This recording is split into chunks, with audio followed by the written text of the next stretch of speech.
Fox Sports. We are Baltimore. We are San Diego. The New York City skyline on a cloudy Thursday afternoon. It's the rubber game of the three-game series, the Padres and the Mets.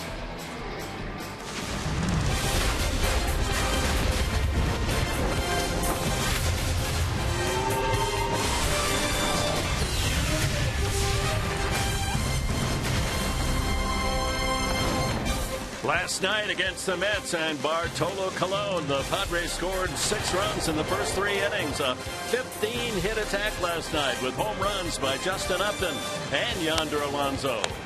All 3 Mets runs off home runs by Lucas Duda, but the Padres prevailed, a 7-3 win to even the series. As we welcome you to Citi Field in the Queens, as the San Diego Padres and New York Mets wrap up this 3-game series. And good morning, good afternoon, everyone. Along with Mark Grant, Dick Enberg, quick sleep last night and back to work as the Padres got those bats alive last night and hope to take a series. They haven't won a series here against the Mets since 2009. It would be nice because it's a long road trip. You start in the Big Apple to win 2 out of 3 would be nice before the club hits Miami. Well, we're just 28 hours away from the trade deadline, and there are a lot of nervous players in both dugouts. You know, with social media going around these days, the word travels quickly. And Tyson Ross last night, Justin Upton, yeah, they've been on Twitter. They've been on all over the place, MLB.com, as far as rumors are being thrown around. But as a player, once that first pitch is thrown, Dick, it's all baseball. They worry about throwing strikes, getting outs. Justin Upton worries about just putting the ball in play. And Andrew Cashner, another rumored to be in a trade. Hey, everybody's on the showcase line these days. And last Friday against the Miami Marlins, it was a great outing. Not just good. I feel it was a great outing by Andrew Cashner. Why? Because he had a stressful inning in the first inning. And then remember, out in the 7th inning, leadoff triple, Pat Murphy went out there to talk to him, and what did Cash do? He shut him down and left that runner at third base. It was a really, really good outing by Andrew Cashner. You know, last night reminded me of the guy about to get married. It's wedding day, and in the morning he calls up the bride and says, you know what, I think I don't want to go through with this. Well, the Mets are in the market. Word was they made a deal last night with Milwaukee. Then, no trade. Chris Button with that story when we come back to New York.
happened last night at the ball yard. Rumors were out, reports that there was a trade, that Carlos Gomez was coming to the Mets, and Wilmer Flores and Zach Wheeler were being shipped off to Milwaukee. Well, Flores obviously upset, in tears on the field. Turns out that big trade, it was no deal, all because of some medical reports. And Terry Collins, the manager for the Mets, was just a tad upset at how it all went down.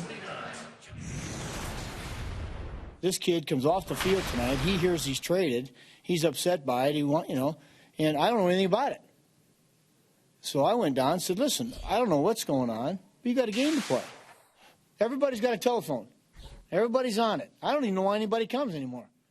They ought to just sit at home, watch games on TV and on their cell phones. They come to the ballpark. They're on the radio. It's on TV. I got guys in the dugout reporting this thing, and nobody's told me a word. You guys think this game's easy to play? Play it with like that going on during the game. I mean, that's hard for anybody. And I feel terrible for Wilmer. He's, as you guys know, there's not a finer kid in that clubhouse than him. And so hopefully we can move past this and get ready for tomorrow. We got another game to play. So at the end of the day, it's all status quo. The ironic part about it is that Collins may have been the only person who didn't know about the trade, because everyone in the stands did. Even the Padres dugout, they got word of it about the fourth inning that there was a trade. So Collins may have been the only one left in the dark. So Lucas Duda, where can you pitch this guy? He's been a one-man wrecking crew against the Padres this series. See if Andrew Kashner can put a stop to it as they try and lock up this series before jetting off to Miami. First pitch coming up from the Big Apple when we return.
Brought to you by your San Diego Lexus dealer.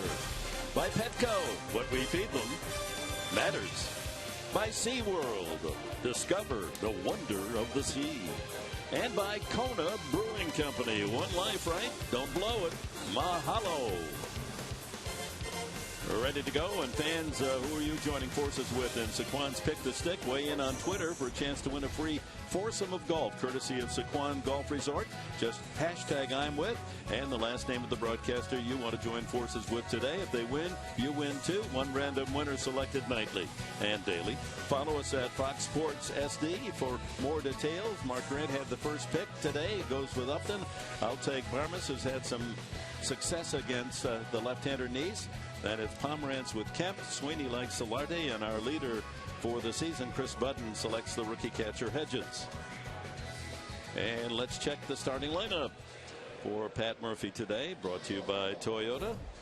Melvin Upton will lead it off. All right-handed bats in the lineup against the left-hander Neese. Then Norris and Kemp. Upton cleanup. Jan Solardi 4 hits last night. Bats 5th. Jed Turco had a couple of base knocks. Austin Hedges 2 hits last night. And then Barmas before Andrew Kashner. Padres are 12-10 against left-handed starters this year. We're underway, and the first pitch is in there.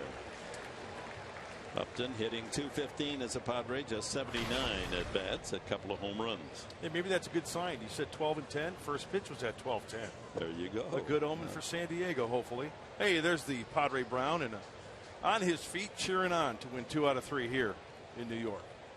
A bit cooler today. They had some rain overnight. 84 degrees at game time, and it's 1-1. Now 2-1. Neese is 5-9, but that's misleading. He's pitched much better than that. His ERA's 3.75. 2-2 now. He had 8 quality starts in a row until his last outing against the Dodgers, and there was an excuse for a rough go for Neese. His wife delivered their second child that night, so his mind was elsewhere. Mike Everett calls balls and strikes today with Barrett, Buckner, and Scott on the bases. Swing and a miss, and Upton goes down. Time now for the Mets scouting report. It's brought to you by Sleep Train. And Jonathan Neese, he works quickly, and the scouting report for this left-hander looks kind of something like this. He's a fastball, cutter, changeup, curveball, slider type guy. I'm sure that's a lot of pitches, but this kid's a strike thrower, and he works for the ground ball. Works in, works the back door. He'll sink it. He'll throw a 4-seamer. He's 3-2 in previous starts against the Padres with a fine ERA of 2.04. Here's Derek Norris playing first base today. That gets Austin Hedges in the lineup, batting in the 8th spot.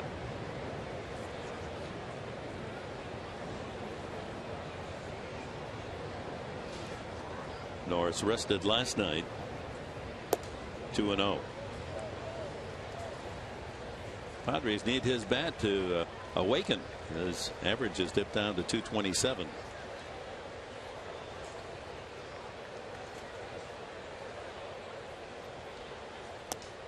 Outside again. All 3 pitches away. Neese is 28. The Mets selected him in the 7th round in 2005. There's a strike. And another look at our Sleep Train scouting report. Yeah, he likes to work down. If he's going to miss, he tries to work down. He's a strike thrower, but he will elevate out of the zone when he's got 2 strikes. Chop toward third. This could be a swinging butt single. The throw to first is not in time. You couldn't have taken that in your hand and underhanded a little roller up the third base line any better. Neese did a good job to make it close, but Norris with an infield hit. And that's what will happen when a pitcher works down to the zone. You get a little sink. He'll top some balls, and the infield, as you can see at third base, Uribe, he's got a long way to go. He's out of the picture. No way, but Neese positions himself well to throw from Laredo. Watch. He works around the baseball. Hey, that's a really nice play by Neese, and Derek Norris picking him up and putting him down to reach first base safely. Brings up Matt Kemp, Padre leader in RBIs. Had one last night, now 55 total. Last 16 games, Kemp hitting .351 with 5 homers.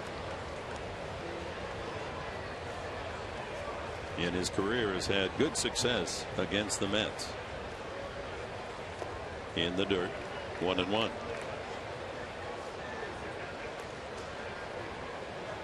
Kemp is just a couple of hits away from the century mark. 98 on the season, would be the first Padre to hit 100.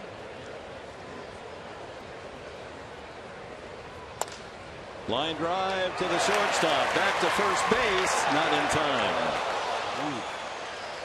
Duda coming off the bag to make the catch, and then the swipe on the back of Norris, and that was a close play. Yeah, that throw from shortstop draws him off the bag a little bit. It's a force play on the double up. Does he get him? Oh, that's close. Very close. Tejada with the leaping catch and the quick throw.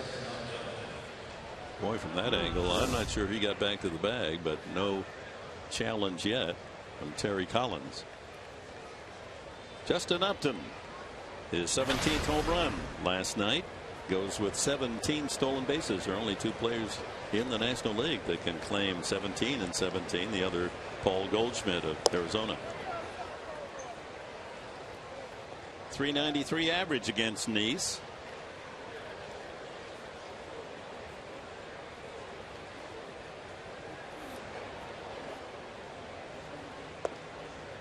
Two and 0. Here's the shot last night off the bat of Justin Upton. Yeah, Bartolo Colon, who does not light up the radar guns. If you're going to throw it inside to Upton, you better darn well sure you get it inside. He did not. Turn that one around quickly. 2 and 1. I just love to watch Justin Upton swing that bat. He is so quick, short and quick to the baseball. Yeah, for a power hitter, you talk a lot to scouts and they say, well, this kid could be okay, but his swing is too long. Well, that's not the case with Upton. Yep. Compact. That ball hit shallow into center field, and coming in is Lagares to make the play. Mets coming up. Curtis Granderson to lead it off against Cashner.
Big right-hander from Texas. That's the fastball location we talked about with Andrew Cashner. Down and away. Good luck with that pitch. Swing and a miss, strike 3. And Cashner rolling along. Another strikeout. And back to work this afternoon. His 20th start of the season, Cashner. And here's the Mets lineup that he will face. Brought to you by Hyundai. Curtis Granderson to lead it off with Tejada batting second, Daniel Murphy third, and Duda with 4 home runs in the first 2 games of the series and 6 in the last 4 games in the cleanup spot. Then Uribe, the rookie Conforto, catcher Kevin Plawecki, Jonathan Nice hits 8th, and the center fielder Lagares bats 9th. Granderson hitting .252, but you have to add in the walks, and he has 52 of those. That's the 6th most in the National League. Shift on. That's a strike. 1-1. Cashner on the season, his fastball averaging just a tick under 95 miles an hour. That's the 3rd fastest in the league. That's firm. And when you throw in some movement and a little bit of location, that's a nice little recipe for Andrew Cashner. 1-2 to Granderson. Hit a homer in the opening game of the series, won by the Mets 4-0. Left field and hit well. Shallow was up, and now he has to race back. Can't get there. Granderson skips into second base with a leadoff double. Upton was very shallow, and Granderson took advantage. You know, we talk about it all the time when a pitcher like Andrew Cashner averages at 95 or so. You work up in the zone to a lefty, and Granderson just slaps at this ball. He supplies the power. He just needs to hit the sweet spot, hit that ball where it's pitched, and well out of the reach of Justin Upton. So with the shift on, they were playing him to pull, and Upton then was drawn in, and Granderson lines one over his head. Here's Tejada, a .255 hitter, but in the last 14 games batting .308. Situational, trying to move that runner to third. Strike one on the shortstop. Last time out for Andrew Cashner, he had about 3 stressful innings. I would have to say this with nobody out. Leadoff double. He's got some work to do. He has proven in the past that he can leave them stranded.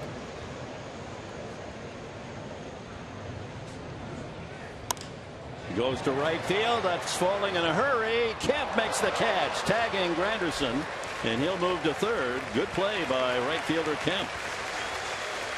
That saved a run. Very nice play, Matthew.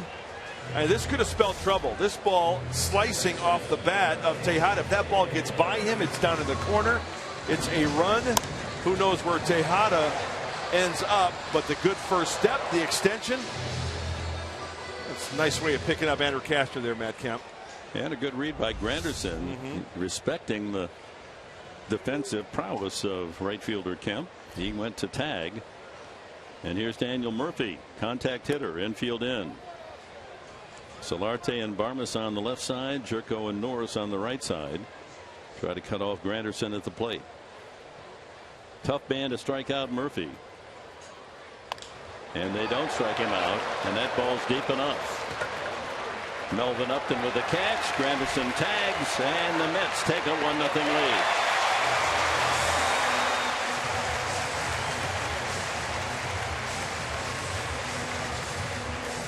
So a quick run in the books for the Mets, and it's time now for the Padres scouting report, brought to you by the Tilted Kilt. Andrew needs to execute the fastball slider location. He did that last time out and duplicate that last outing. I mean, he really showed us a lot. We know what Andrew Cashner's all about. He's a gamer. He's a bulldog out there. Leadoff triple in the 7th. Had a visit from Skipper Murphy and left him out there and left him stranded. Well, the Padres coaching staff had to huddle up after the game last night. How are you going to pitch to Duda? 4 home runs in 2 games, 3 last night, and he's hit 6 in the last 4 games. Most of those down low, and you wonder if they'll test him up high today. It'll be interesting to see the sequence of pitches to the left-handed hitter. You bet. Good sign. Away, strike 1. Right back with strike 2. That was in his zone. Nice 2-seamer at 94. Shift on. Backdoor slider. Swing and a miss. Chased a ball in the dirt. Hedges will get the put out 2-3. That's it for the Mets. But leadoff double by Granderson. He comes around to score on a couple of outs.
their defense brought to you by SeaWorld. In the outfield, the rookie Conforto in left, Lagares the Gold Glover last year in center, Granderson in right. Around the horn, Uribe, Tejada, Murphy, and Duda. Plawecki the catcher. Padres bring up Solarte, Jerko, and Hedges in the second against Jonathan Neese. Solarte, a 4-hit night last night, a couple of singles and 2 doubles.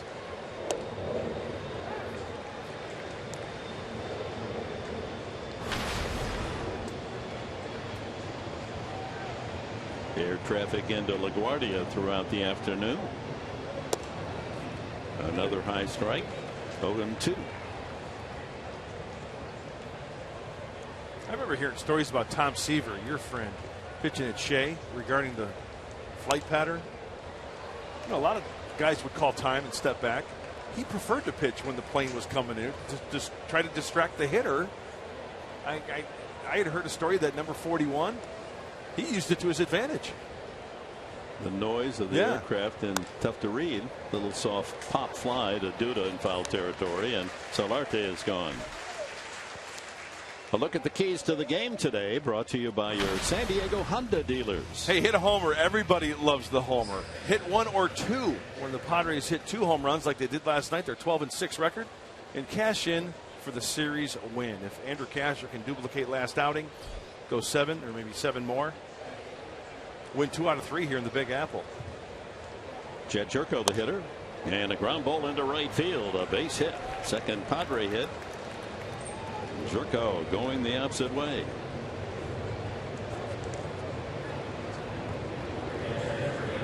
Tying run aboard for Austin Hedges. Hey, going at him early. Fastball away, and Jed just being on there. Watch how short he is to that baseball, and on the back end, hitting that big hole on that right side. Yeah, when you can go to the opposite field, especially as a right-handed batter, yeah, that's a pretty good gap between the first and second baseman. And even bigger now with a man on first. Austin Hedges, 2 singles last night, and he threw out a runner. Just 58 at bats and 10 hits. 2 of them go the distance. Ground ball toward the hole on the left side. A nice play there made, and out at second base is Tejada, able to get Jerko on the force. Nice effort by young Tejada. Jerko not the fastest of the Padres, and they get him safe on the fielder's choice, Hedges. This is a really nice play because Murphy's got to get to the bag as well, act as a first baseman. The stretch looks like Murphy may have had to pick that ball as well, so airborne, and they get Jerko. Very nice play. 2 outs to Clint Barmas. Barmas against Neese is 6 for 16, 375 average. So he works his way into the lineup. Over but low on the breaking ball. On the season, 273 for the veteran shortstop.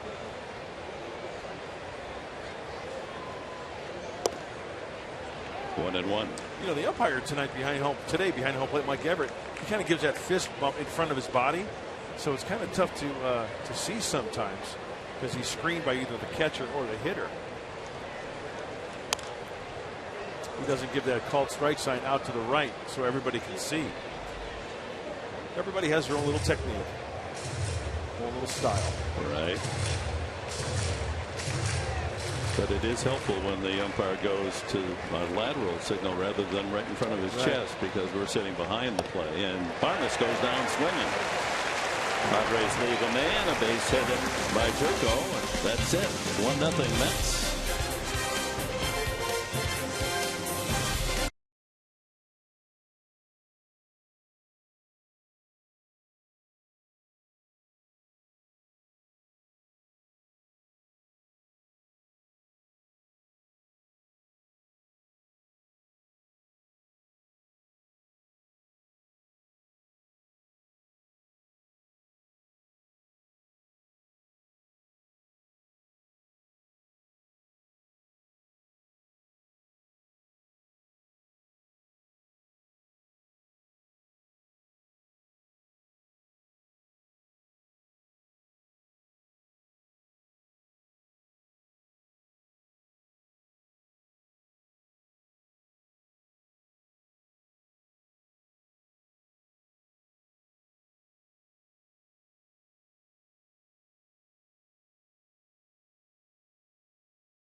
Brandon Morrow was set to make a rehab start today, his second one since leaving on the assignment. He has now been scratched from that start. During his bullpen this week, he felt some discomfort in that shoulder again. So he's going to go to the doctors, get it checked out before they determine what's next for him. But this is the second time that his rehab assignment has been cut short with the discomfort in the shoulder. So as soon as we know more information after he meets with the doctors, we will let you guys know, Dick. All right, thanks, Chris. Not good news. Morrow had an excellent start with the Padres in April. Looked as if they had themselves a real winner, and just can't seem to get that arm healthy enough to pitch.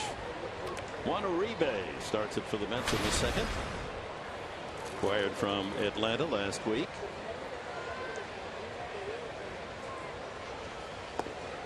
1-1 the count. He's had good success against Cashner, and they're head-to-head, batting .348.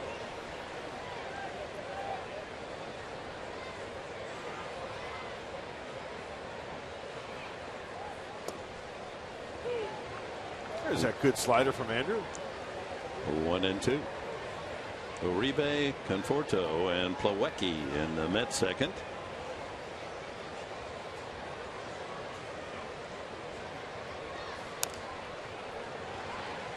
Check the Padres defense, brought to you this afternoon by your San Diego County Ford dealers. The Uptons in left and center with Kemp and right. Solarte, Barmes on the left side. Jerko and Norris guard the right side, and Hedges, the rookie, handling the pitches of Cashner. Fly ball, right field. Easy chance for Kemp, and one away. Brings up the young left fielder Michael Conforto. 22 years of age, product of the state of Washington. Redmond is high school city. Was hitting .312 at the AAA Binghamton Mets farm with 5 home runs. 92, just out of the zone. 4 for 16 as a big leaguer.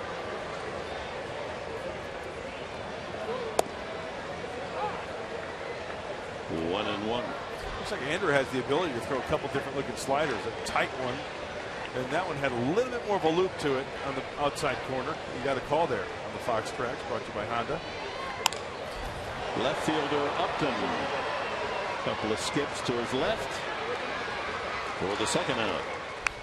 And it's time for the tools of the trade, brought to you by Ram Trucks. Oh, and I love focusing on Andrew Cashner and the location of the fastball against the Marlins. Outside corner, strike 3. Yelich can't catch up to it. Locking up the left-handed hitters with the two-seamer. I'll tell you what, when he can move it in and out with a little bit of movement, and that's when he left that runner at third base, the leadoff triple in that 7th inning. When he's got that type of stuff that late in the game, he is nasty. Won the game against the Marlins 3-1, allowed only that 1 run. The catcher Plawecki, former Purdue Boilermaker, a .233 average.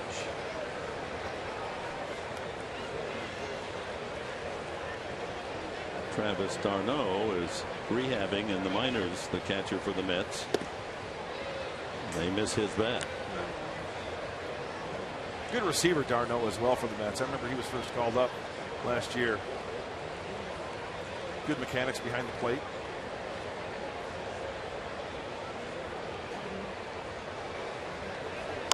Ground ball to the third baseman Solarte. And it's, throws it through the glove of Norris, backed up by Jerko, and on to second goes Plawecki.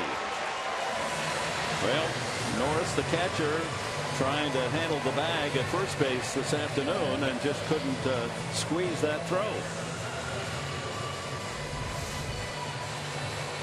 He had to stretch, and it just tested his limits. Should have caught it.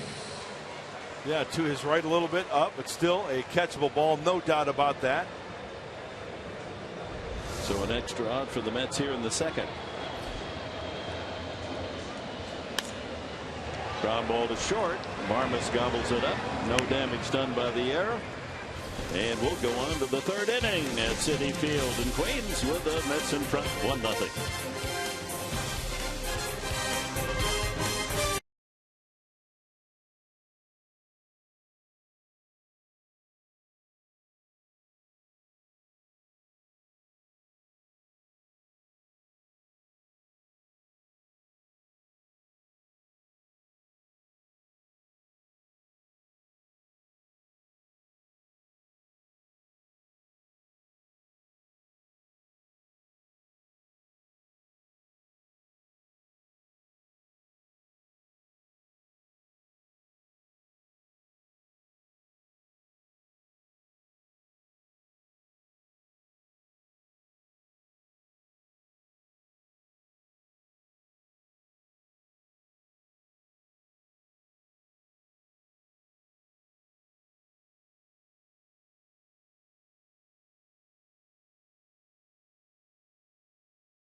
Said Rumor's crying.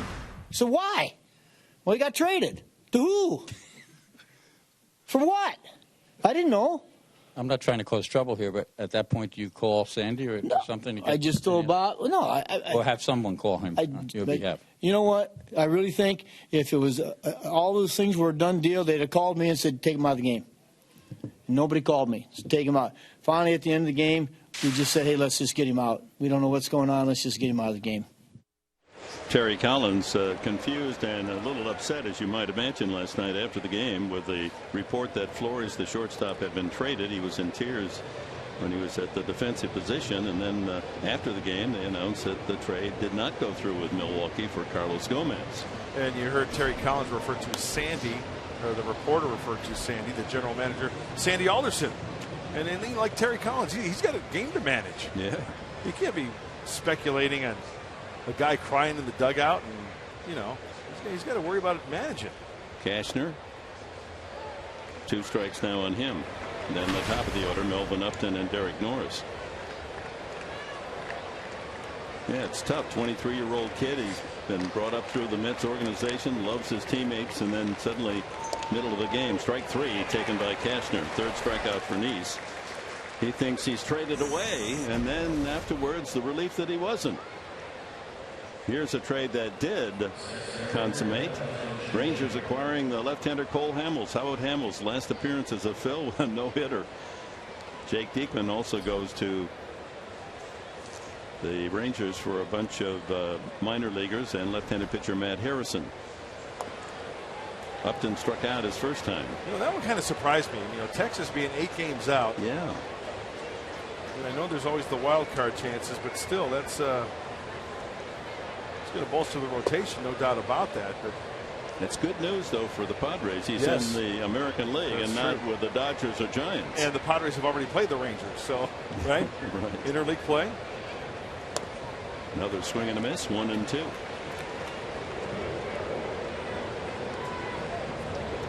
Three strikeouts so far for Nice.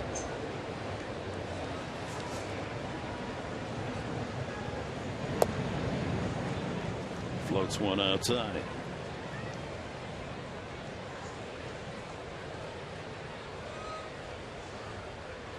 If you're just joining us, the Padres yet to make any deals.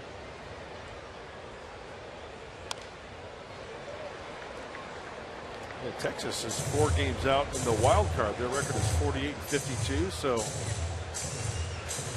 their record not much better than Padres. 48-53. Yeah. San Diego. Sun breaking through the overcast.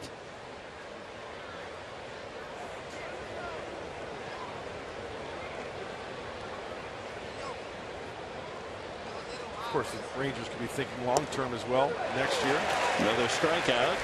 Upton goes down for the second time. That's 3 in a row now for Nice. Let's go down to Chris Button. Chris. Well, things keep changing by the hour. Ken Rosenthal of Fox reporting that the Blue Jays are getting David Price. All this, of course, barring any medical issues that come up. Wow. You get Tulowitzki and then Price. How about those two all-stars to go to that Blue Jay lineup? Derek Norris, a swinging bunt single his first time.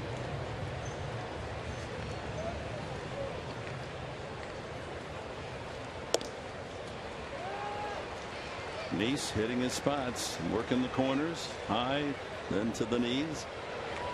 Not much in the middle of the plate from the veteran lefty.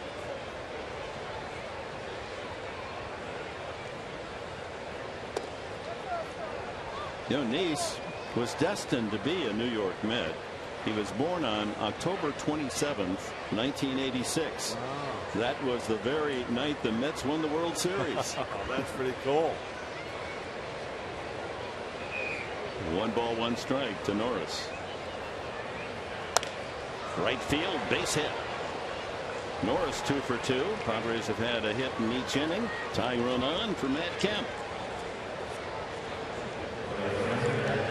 We saw Jed Jerko go the opposite way in the second inning for a base knock, and Derek Norris takes the lefty knees the opposite way. He tried to pull that pitch. It's going to be a routine grounder on the left side. Kemp lined to the leaping shortstop Tejada the first time.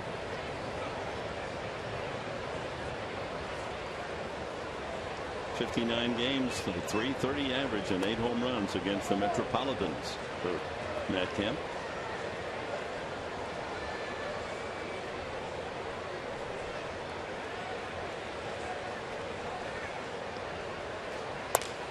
Another ball to right field. Granderson has a beat on this one, and the inning comes to an end. Middle of the third. Mets lead 1-0.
History, April 13th, 2009. New York celebrates the opening of Citi Field, but the Padres spoil the party. Outfielder Jody Garrett leads off the game with a homer, and San Diego goes on to win the first ever played at Citi Field, 6-5. Bottom of the third, Juan Lagares leads it off, takes a strike, and Granderson and Tejada scheduled to follow.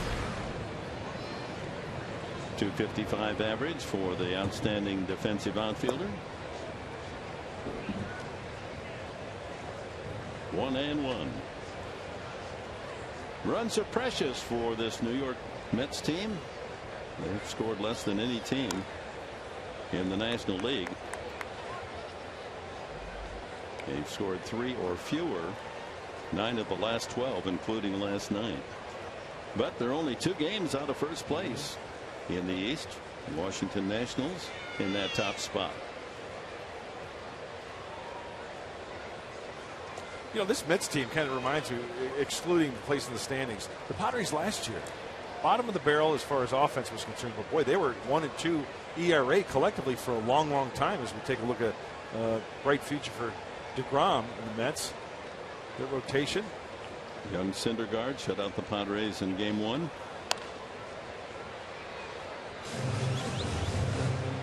Yeah, they have a wealth of outstanding young arms, the Mets. They do need to bolster the offense, so it will be surprising if Sandy Alderson, the general manager, doesn't swing a deal for a bat. And the captain, David Wright, has been down. That hurts the Mets. Line drive, one hopper. Nice dig there by Jerko, and throws him out. Outstanding play by Jerko at second base to deny Lagares. Oh, a tip of the cap to you, Jed Jerko. This ball is hit extremely well. He actually catches that ball behind him. Ball hit so hard that he's got plenty of time. And that's a hang with him for Lagares.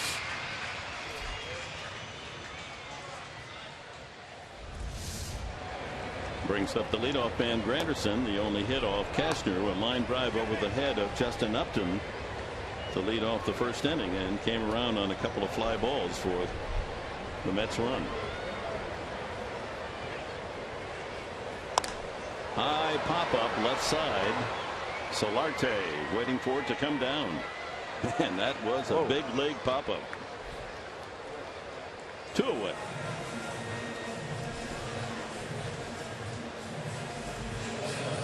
Old friend Al McGuire would have called that one a cloud piercer.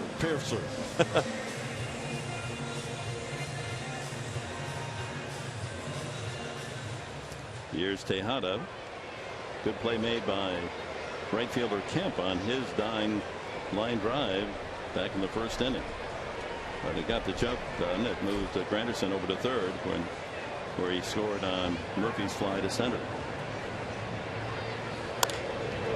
2-hopper to Tejada, or to Solarte, off the bat of Tejada, and it's a 1-2-3 inning for Cashner. We've completed 3 in New York.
Padres after 3-1-0. Time now for you to tweet your strongest fan photo. Use hashtag SDDataStrongFan, and you might see yourself in an upcoming telecast brought to you by T-Mobile.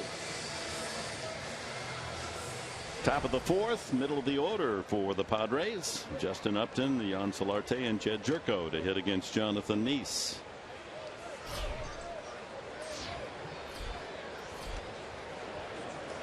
Neese, the 7th Mets left-hander to win at least 50 games. One of a dozen Mets pitchers to throw 1,000 innings, and he's only 28.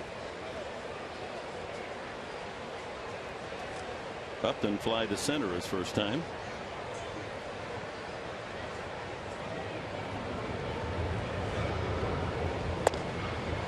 Strike 2.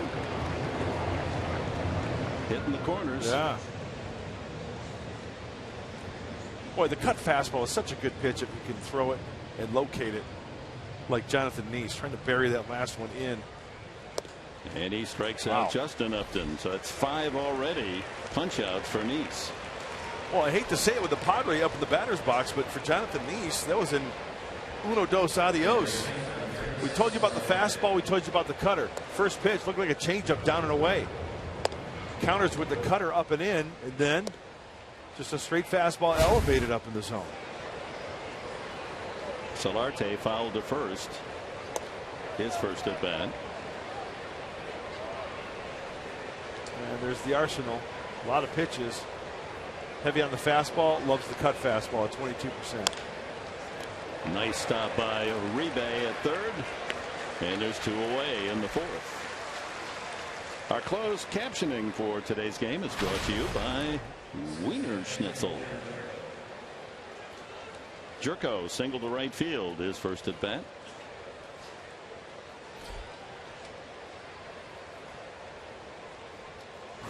We got a game break coming up. Stay tuned. Nationals, Miami, the flatulence game. It's a great story on line about BP music. The Washington Nationals played really slow, boring music when the Marlins were in town in Washington. Right. So then Washington goes to Miami and during their batting practice, played flatulence sounds over the PA during batting practice. Really? Yep. Yeah, that's a new low, isn't it?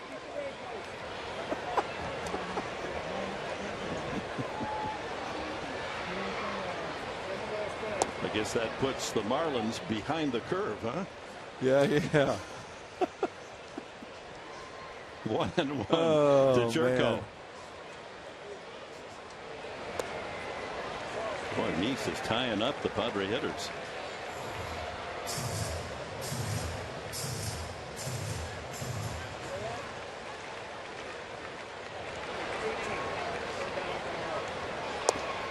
Strike 3 called on the outside corner. A half dozen strikeouts through 4 innings for lefty Jonathan Neese.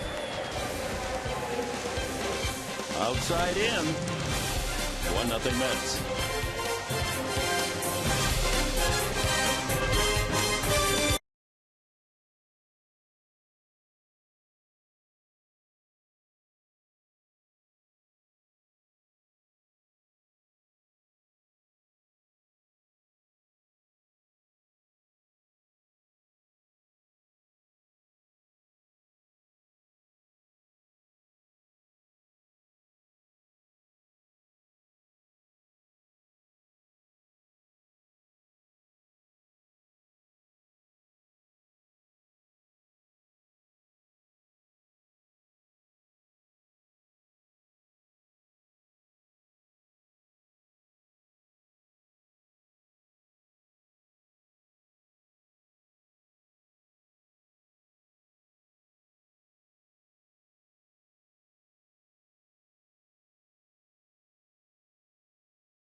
All right, thanks, Mike. All the way to Fort Lauderdale for Harper. Well, the Padres move on to South Florida after the game today, and a 3-game series opening tomorrow night against the Marlins. Here's Daniel Murphy, sacrifice fly to knock in the run in the first. A little inside, 2-1. Here's the good news for the Padres going forward. You know, all season long, it seems like they play one winning team after another. Very few teams with losing records. But starting the Miami series, Miami, Milwaukee for 4, back home Philadelphia 3, Cincinnati 3, then Colorado 3, Atlanta 3. That's 19 straight games against teams with losing records. Yeah, so the schedule softens up a little bit. Still got to play them. Base hit to left. Big hole on the left side for Murphy, and he shoots one out to Upton and left. The leadoff single, the first base hit for Murphy, and the second hit of the afternoon for the Mets. And here comes Lucas Duda. Not one, not two, but 3 home runs last night. Well, the first one on the left, it looked like a little breaking ball. He catches just the inside part of the plate. The second one in the middle, too much of the heart of the plate, but down. Home run number 3, once again on the inner part of the plate. I think that if you're going to pitch to Duda, hey, coming in off the plate early is not a bad thing, even if you fall behind 1-0. Andrew Cashner's got a good 2-seam fastball, straightens him up there for strike 1. Light sprinkle falling here at Citi Field, nothing heavy. Well, all 3 of those pitches were down around the hip. Yeah, you got to go maybe try it up in the letters, see what he does there. Yeah. He struck out on a breaking ball the first time. How about that? 6 homers in 4 games. 18 now on the season. Went to high school in Riverside, California. Here comes a fastball. Shook him off to a slider. See if he bounces it like he did last time. No, it didn't bounce that one. He gets a call just off the plate. Doesn't like it, but he takes the long walk. Only the second strikeout for Cashner. Andrew gets a call here, but you know what, for Duda, that's a big league hang with him. Austin Hedges does a nice job of framing that breaking ball just off the plate. That brings up Juan Uribe. Fly to right field his first time.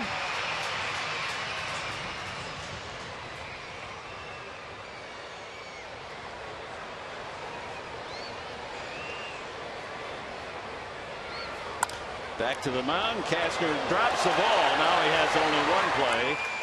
Had a double play in his grasp, but couldn't make the transfer cleanly. So that moves Murphy to second on the 1-3 putout. Cashner not happy with himself. He'd like to take a bite out of the ball right now. Yeah, on the transfer. Just couldn't come up with the handle, and you can see right after he threw that ball to first base, showing some frustration. But he has 2 outs. Andrew upset with himself. Said something to himself in code. I think it was horned frog language learned at TCU. Conforto flied to left his first time. Strike 1. Boy, he's doing a good job early this afternoon. Andrew Cashner, that is that 2-seam fastball into lefties on that inside corner. Conforto hitless in the series, 0 for 8.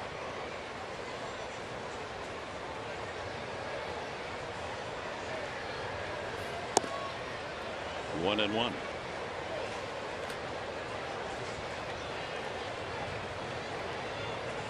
Cashner looking for his first victory against the Mets in his career. Not had a lot of success. His ERA against New York, though, in the high 5s. Murphy at second. 2-1. And time to check that Cholula flamethrower. Well, with Andrew Cashner, we know that he's got good heat, but he can throw 92, 93 with movement. How about 95? What's that? I think that's hot sauce. Anything 95 and above is hot. Keep it going. Andrew Cashner's got good movement to go along with that 95, and that is key. Heavy dose inside.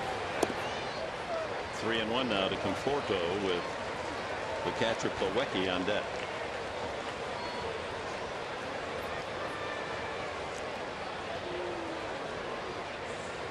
"22 years of age, this young left-handed hitter.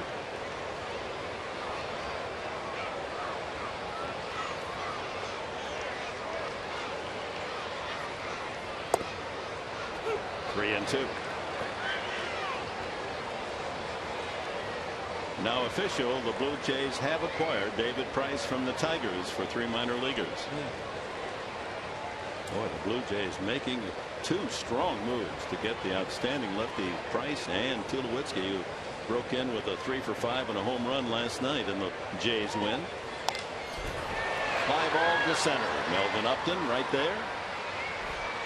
And that's it for the Mets. We're 4 innings through this one, and the Mets lead it 1-0.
Quan Casino, only 25 miles from Petco Park. By Sony Action Cam, catch all the action of every day. And by Mercury Insurance, log on to mercuryinsurance.com today and see how much you could save. Totals after 4. The Mets 1 run on 2 hits.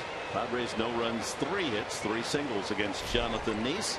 Austin Hedges leads off the 5th. Barmes and Cashner to follow.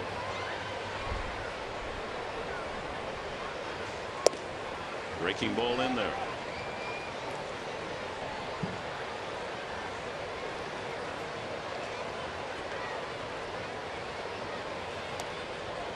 And quickly ahead of another hitter. 2 strikes the count. Hedges may have missed a pitch he could handle there. Yes. He might get another pitch up. Neese likes to elevate with 2 strikes with that fastball. Maybe waste that cutter down and in. Looper to center. Easy play for Lagares. 1 out to Clint Barmes. Was it Joe Garagiola? I love the line. Growing up as a kid, when the pitcher was working quickly, he's pitching like he's double parked outside. Yeah. But Jonathan Neese and Andrew Cashner working quickly this afternoon.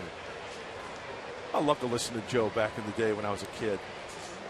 Well, he was tremendous talent. You know, you go to Chase Field in Phoenix, Diamondbacks home. They've got a whole wall saluting the accomplishments of Joe, not only as a player but as a broadcaster. You know, youngsters forget he was on the Today Show for many years.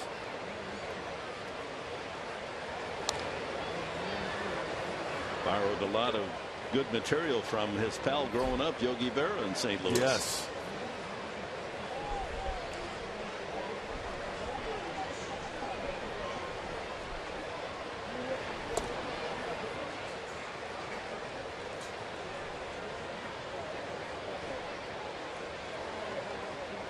Armas struck out the first time. Flies this one to center. Camped there is Lagares.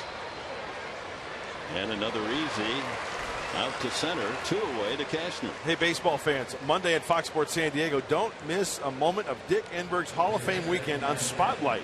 Enberg in Cooperstown. It's Monday after Padres Live on Fox Sports San Diego. Get a taste of what Dick experienced, a Hall of Fame weekend from Cooperstown. It's going to be a good one. But just absolutely the best weekend of my entire life. You ever get a chance, not only to go to Cooperstown, but stay in that beautiful hotel, the Otesaga. I mean, that's got to be one of the top 10 in the entire nation. Really? Oh, it's magnificent. And that adds to all the other festivities. Cashner, ground ball fair. Backhanded by Uribe. Low throw on the other end. Do it to Diggs. Another 1-2-3 frame for Jonathan Neese. We're at the halfway mark in this one.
Remind you, Saturday, MLB returns. Freeway Series, the Angels and Dodgers, in a game you can only see on Fox Sports 1.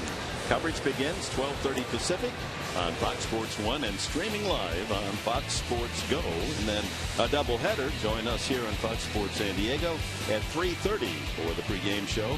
Second game of the series against the Marlins. Padres have announced their pitchers in the series. The Marlins have yet to give us that information. Kennedy will go tomorrow night. Despaigne Saturday. Shields on Sunday. And based on the rotation this week, it looks as if the Padres will get Jose Fernandez 4-0 on Sunday. Has he ever lost in Miami? I mean, he's like an amazing record. It's unbelievable, his numbers at home at Marlins Park. Bouncing back from Tommy John surgery. Lower 3 of the Mets order here in the 5th. Plawecki, Neese, and Lagares. Safe on an error by Derek Norris the first time. Plawecki, and he takes a fastball at 91.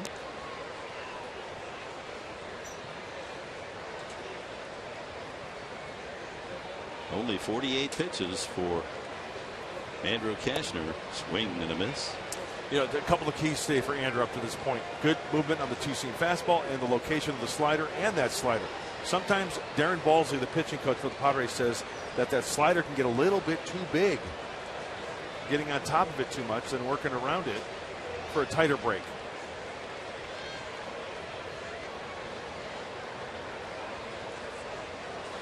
Plawecki backs off 1-2. Well, it's continuing theme for Andrew Cashner. Where is my run support? No runs today. Foul ball. In his last 8 starts, Cashner has received only 21 runs. Of all the major league pitchers, he's got the 8th lowest run support on the season. Yeah, tough to win that way. Not a lot of room for wiggle room or mistakes. Back through the middle and a base hit for Plawecki. 3rd hit for the Mets today as we check our National University standings on this July 29th. In the National League East, the Nats by 2, Atlanta 8 back, Miami 12, and Philadelphia 16.5. Here's the wild card in the National League with Pittsburgh in the driver's seat at the moment, San Francisco, then Chicago. Nice lays down a bunt. The throw to second base. Hedges gets that one and throws back and away, and good backup by Jerko as Barmer's throw was away from Norris. Good hustle, Jerko over there to make sure that Nice didn't get an extra 90. Yeah, it just goes to show you that as a position player, as a pitcher, you can always be somewhere to back up and help your team. Everybody's moving. Solarte is moving. Hedges is moving. Well, look at Jerko backing up on the back end. Perfect. The throw went right to it. Look at the quickness of Hedges again.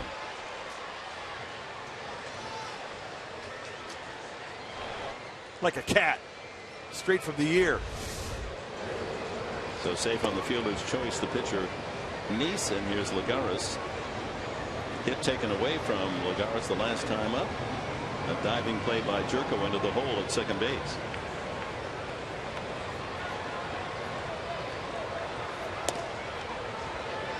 There's a hanger, but taken by Lagares, 1-1.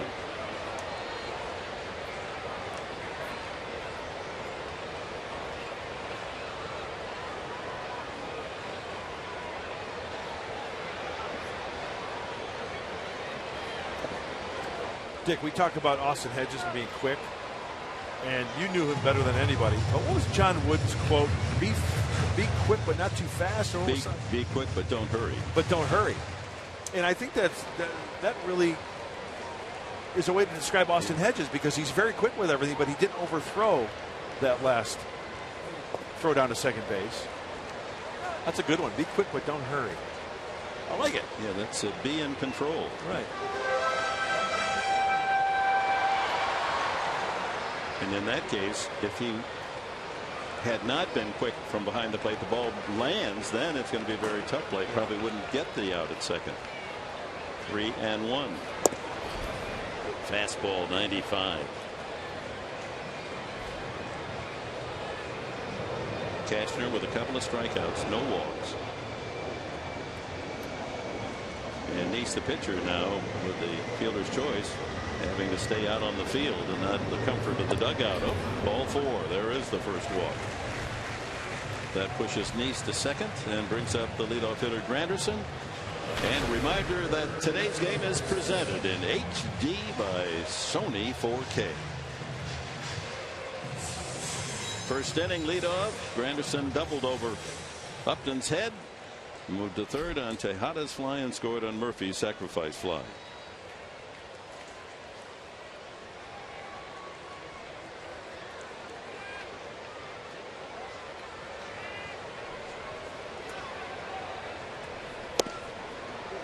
Fastball strike. Talk about the hot zone. He likes the ball middle away, Curtis Granderson.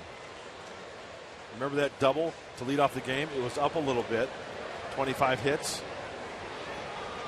Middle of the zone away. He got on top of that double in that first inning to lead off the game. Over the head of Justin Upton and left.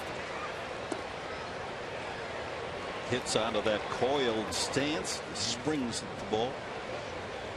You know, one thing for sure, Curtis Granderson, watching 3 games here, this guy brings some energy to the box.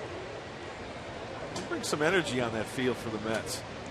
His posture just says, I'm ready to go. Yes. Let's play ball. Wild wave at that one. So with a shift on in the first inning, left fielder Upton was playing shallow. And the ball away, just lined it over Upton's head. And you know what? If you were to freeze that on contact and then you put in that hot zone, it was away. It was about belt buckle high, and he spanked it that way.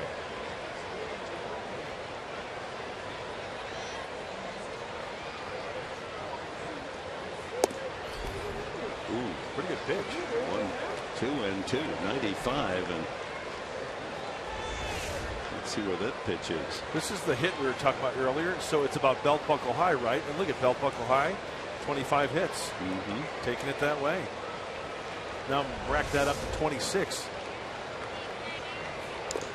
Fouled away.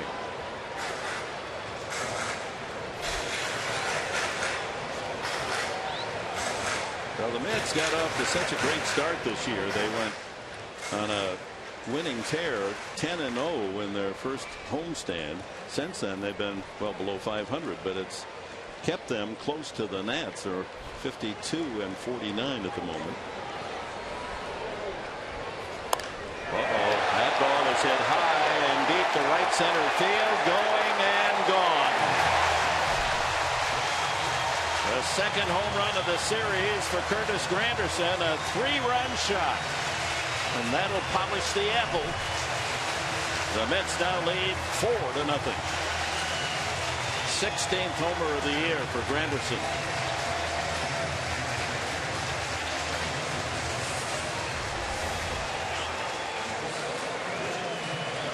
Well, it's a 2-2 pitch. He gets extended. It's outer half. But Granderson gets that front foot down. The hands are back. Well, he catches that ball out front as well. At first, when you see this ball off the bat, you see the trajectory. He gets enough of it to send it to right center field. 400-foot plus home run for Granderson. Looked like he was a pitch away again. We talked about that hot zone for Granderson. This time he's pulling that baseball. 14th homer tossed up by Cashner. Tejada lined to right. Good play made by Kemp and grounded to third. So the Mets have used the home run ball throughout the 3-game series. We got a home run from Duda and from Granderson, each 2-run shots in the 4-0 win on Monday night. And then Duda accounting for all 3 runs with 3 solo home runs last night. And now Granderson a punishing 3-run belt here in the 5th inning for a 4-0 lead.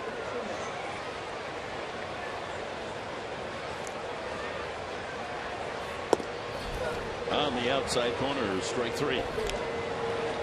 Well, the one walk that Cashner's allowed, that comes around to be one of the 3 runs. Wouldn't you know it? Third strikeout for Cashner brings up Daniel Murphy.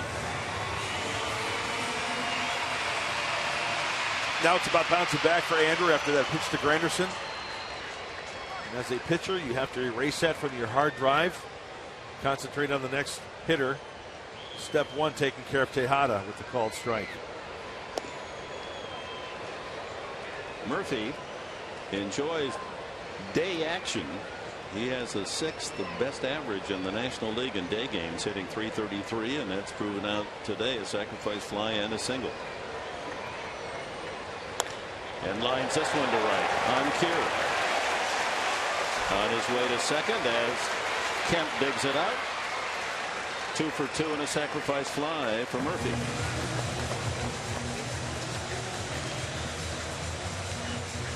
Good plate coverage from Daniel Murphy. The sac fly in the first, going the opposite way in the 4th for a single, and then quick to this baseball. And pitching coach Darren Balsey out to have a chat with Andrew. And while we have a moment as they visit, a look at our top tier player profile brought to you by Arco. Multi-home run games this year. Duda 4 times along with Trout and Cruz and Arenado. Come in bunches for the big first baseman. He has struck out both at bats today.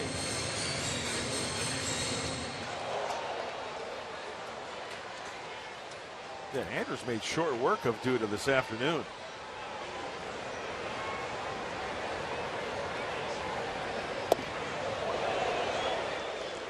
He stands right up on home plate. You got to back him out of there. Nothing wrong with that.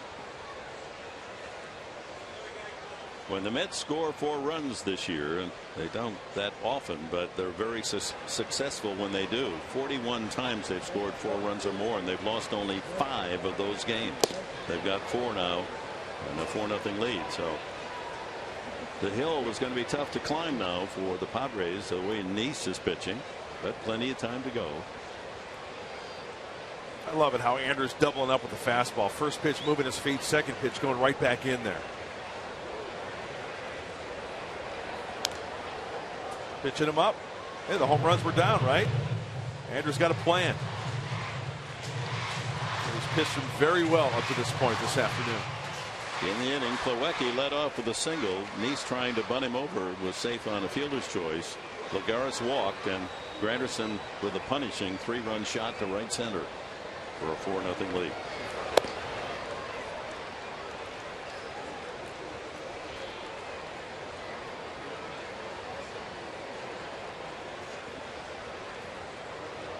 We mentioned that Murphy loves to hit in day games. The Padres are facing a team that plays well in day games, the Mets. Off third, a high pop fly. Solarte with the glasses down makes the play at the tarp. Inning over, but one swing equals 3 runs as Curtis Granderson nails it to right center, his 16th of the year. A 3-run blow and a 4-0 lead.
Spotlight Special.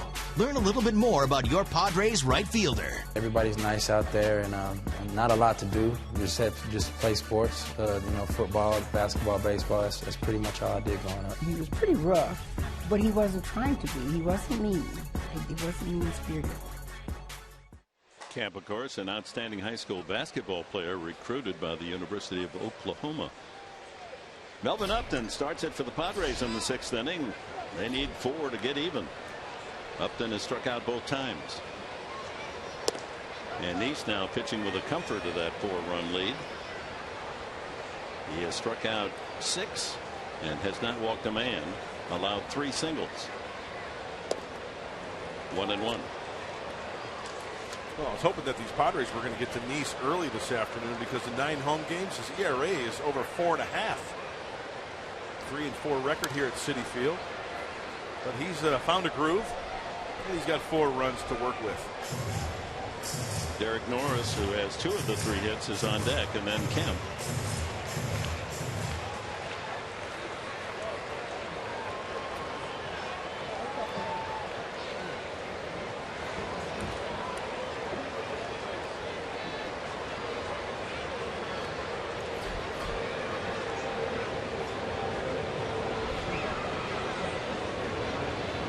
Pitch. Sails outside.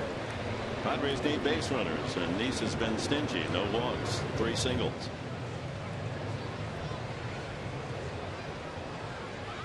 And there is the leadoff walk. That could be an omen. It never hurts to get that free ticket to lead off an inning. Usually comes around to be a positive.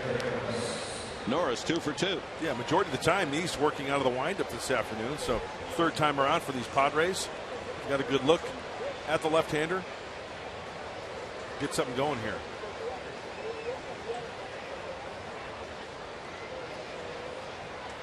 Only 66 pitches through 5 innings plus.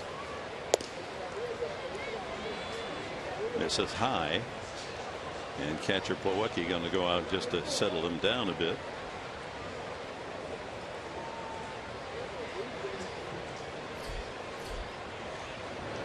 Well, there you see the workload for Jonathan Neese. Boy, quick innings in the 4th and 5th. Yeah, he came into this inning retiring 7 in a row with very few pitches. That's a strike.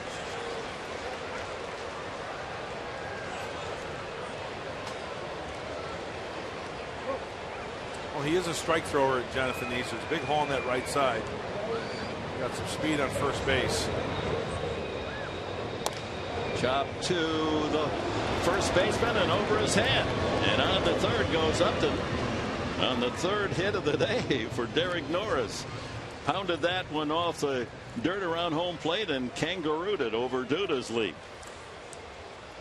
Great idea at the plate for Derek Norris. Not trying to do too much with that last pitch because, look, Plawecki set up inside and Derek just hits right on top of that baseball. Padres' 4th hit, 3 by Norris. So first and third with no one out. A good chance for the Padres to get after Neese and the Mets. Here's Matt Kemp, line to short and fly to right. Perfect opportunity for the Padres. This is why Matt Kemp was brought in. Justin Upton, 1 swing, 3 runs. Get right back into a ball game when you're trailing 3 or 4 runs.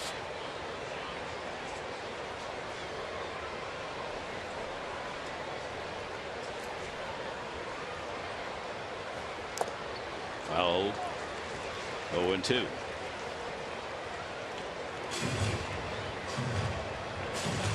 Justin Upton on deck.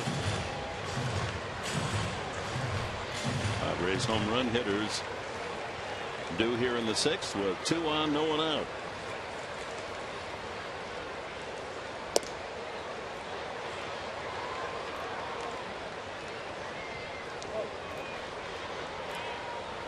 Terry Collins, the skipper of the Mets. Team in contention. Checking out the dugout, see if anybody's crying. That's right. Line drive center field base hit. Melvin Upton holds and then quickly to second as Norris had to hesitate to see if that ball was going to carry to Lagares, and Lagares didn't come up with it cleanly. He could have thrown out Norris at second base. Yeah, force play at second. Caught in between. Got to make sure that ball hits the grass. 4-1 as Kemp delivers. Well, here's Derek, the line drive. Okay, got to hold up if he catches it. Up, no, it's there. It's a force play. Got to hurry, and he gets there safely. But Lagares didn't come up with the ball cleanly. Yep. So Norris to second. Kemp has driven in his 56th run, and now the tying run comes to the plate in the form of Justin Upton. Dan Worthen, the pitching coach, out to check on Neese. Remember, Neese was on the bases for a considerable time in the last of the 5th inning. Hansel Robles getting ready in the bullpen. He pitched last night. An inning. So Norris at second, Kemp at first. The leadoff walk does indeed come around to score.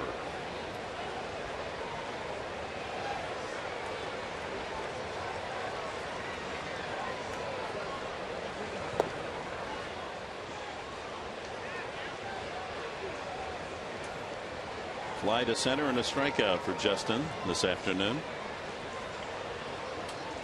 Norris and Kemp ready to go. No one out. Outside again. Being very careful the first couple of pitches as Yangervis Solarte waits on deck. 2 off-speed pitches from Nice to fall behind 2-0. Nub foul. Not throwing him a fastball yet. Nope.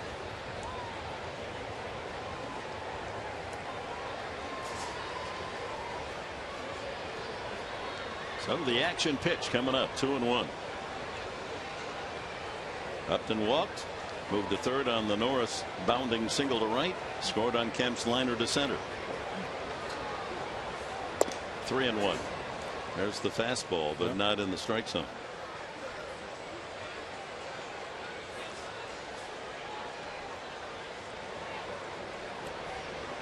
Trying to give Cashner some support. Yeah, how about a little love for the Conroe Comet?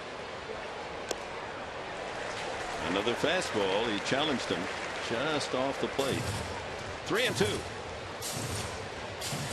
Notice everything's away here to Justin Upton. Outfield is swung that way. Curtis Granderson in right, a little bit towards line. In center field, Lagares on the first base side of second base. Huge gap in left center.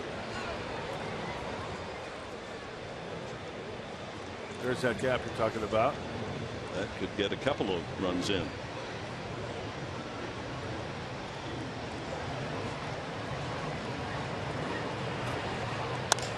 Right field. Right at Granderson. He didn't have to move. Man. Did not move at all. Hey, credit Nice for hitting his spots. We're going to go back to the first pitch that leads up to that line out to right. And what is the main objective here for Jonathan Nice with runners at first and second? Everything is away. There's 2-0. Still hasn't thrown him a changeup or a fastball. 3-1 fastball up the ladder. Down and away. A good swing by Justin. But the spray charts say when you pitch him there, you play him there. And guess who was there? The Grandy man. Curtis Granderson. One out to Jan Solarte, who's been outstanding with runners in scoring position all year, hitting .313.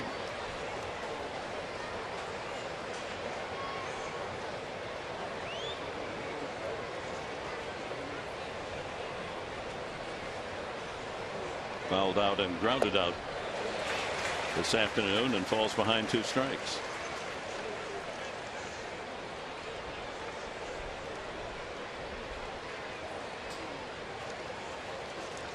Not as many opportunities hitting right-handed and batting just .210 from that side.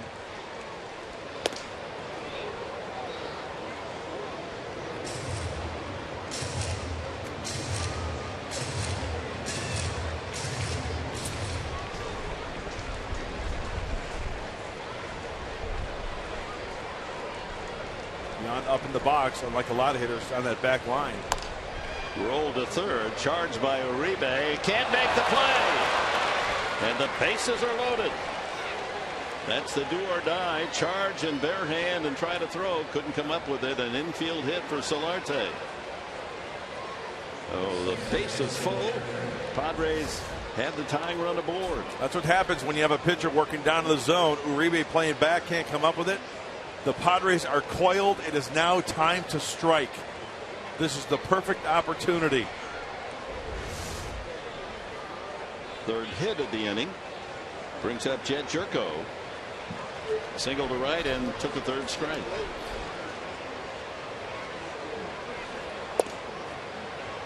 On the outside corner. Padre over every pillow. 4-1 Mets here in the 6th. The first challenging inning for Jonathan Nice. Strike 2. Big breaking ball, short breaking ball. Little cut fastball maybe on the outside corner.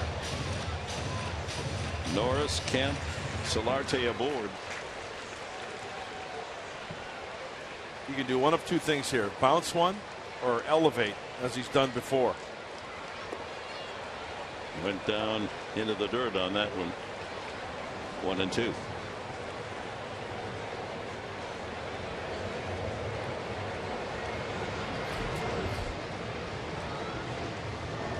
A lot of pitches this inning for Nice. 27th coming up. Make it hurt. 1 out, bases full. Rolled to short. There's one. There's 2. Well, an unhappy ending to what was a promising frame for the Padres. It's 4-1.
Run shot by Curtis Granderson. The difference as we check out our Fan Diego fan of the game here at Citi Field.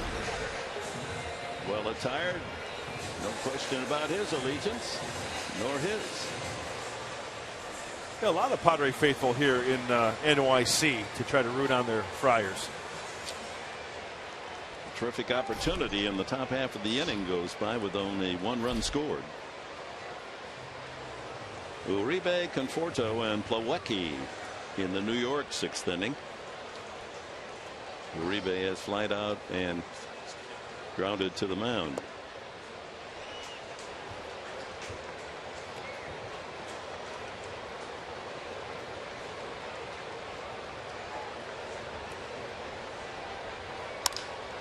Hit well to left center field. Long run for both Uptons, and they won't be able to get there. That ball lands in the seats, and Uribe will round the bases. His 9th home run. So the run scored by the Padres in the top half of the inning quickly erased on 1 swing by Uribe.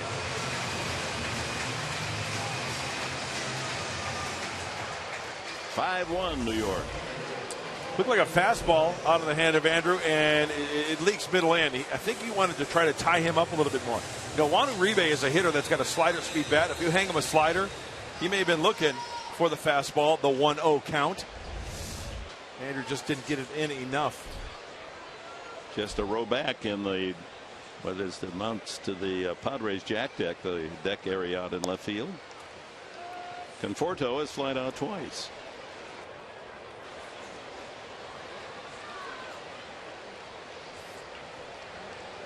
Seven home runs hit by the Mets in the 3-game series. They've hit 20 in the last 10 games, and that's really out of character for this New York team, but they found Padre pitching to their liking.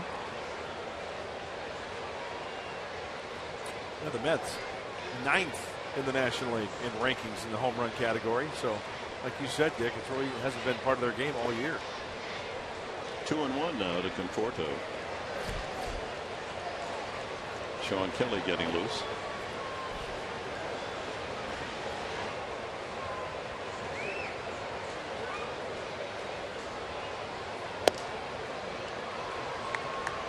Falls behind Conforto, 3-1.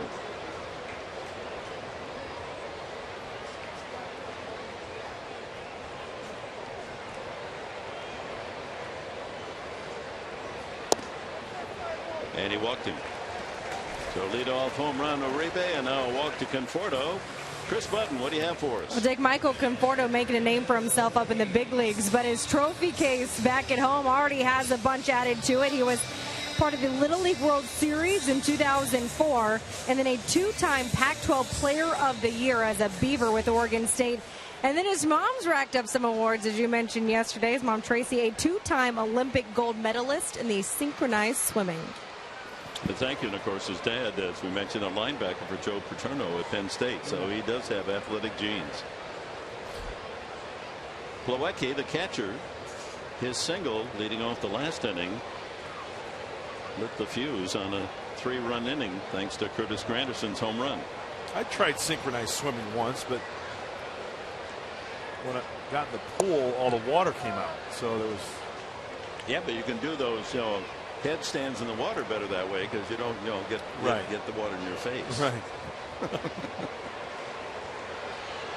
Let's see if Andrew can roll a double play here. Keep the ball on the ground with the catcher, Plawecki. 1-1.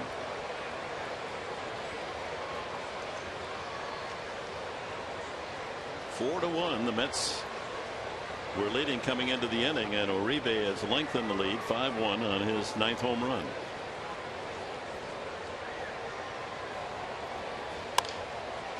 Could be 2. No, could be nothing as Barnes boots the ball.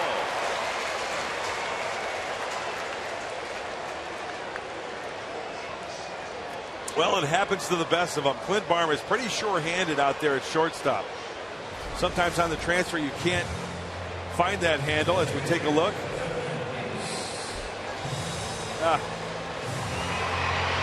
See, catches it cleanly, and then the transfer. Just couldn't get ball it out of the glove. Yep. So Conforto goes to second, safe on the air of Plawecki. Still no one out here. And Neese, the pitcher, squaring and bunting, and a good one. 2-4 on the putout as Conforto to third, Plawecki to second.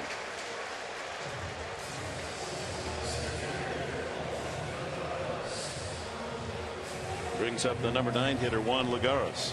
And Pat Murphy going to the mound. 87 pitches for Cashner. He's trailing 5-1 and 2 men in scoring position with 1 out. Murphy's going out with a hook. Yeah, disappointing for Andrew Cashner. Granderson, his nemesis, a double and scored and a 3-run homer, and a 5-1 Mets lead.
Returns on Saturday, August 8th with an all-fan giveaway. That's right, all fans.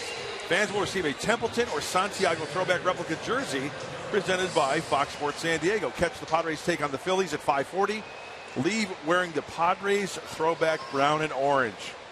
Get tickets today at Padres.com. It's going to be a good night, honoring Tempe and Beniago, as we called them. As he'll be inducted into the San Diego Padres Hall of Fame, and then you take home the jersey with their name on the back. As this pitching change brought to you by El Cajon Ford, Sean Kelly in relief of Andrew Kashner with runners at second, third, one out. Lagares the batter, and he starts him off speed with a strike. We've got some work to do. Infield drawn in for Sean Kelly, trying to get a grounder at one of the infielders or a strikeout. He pitched a couple nights ago on Tuesday.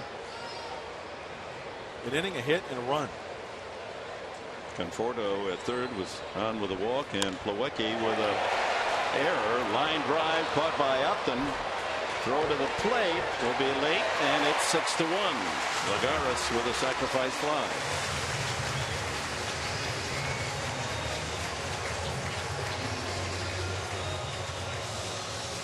Well, this inning worked out well for the Mets as far as lineup management, because the pitcher Neese hitting eighth, he sacrificed those two runners over, and Lagares gets a chance to drive him in with that sac fly. That'll be an unearned run. That should have been the third out, but the error by Barmes gives the Mets an added opportunity. And here's the man of the day so far, Curtis Granderson, with a double and a 3-run homer. Scored 2, knocked in 3. They're not going to let him swing this time. We got the right-hander Tejada on deck. It'll be a righty-righty matchup with a force at any base. So that unearned run goes on Kashner's card. That'll be the 20th unearned run scored when Kashner's on the mound. That leads the entire major leagues. Not only are they not scoring runs for Kashner, they're giving up runs. Yep. Tough year. Conspiracy. Granderson walks, so 2 on to Tejada, who's 0 for 3.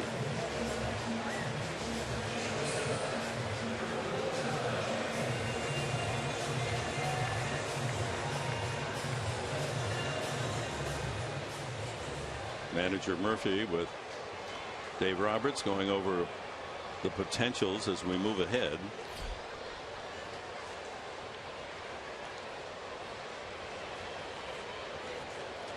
Pitcher spot comes up third in the top of the 7th.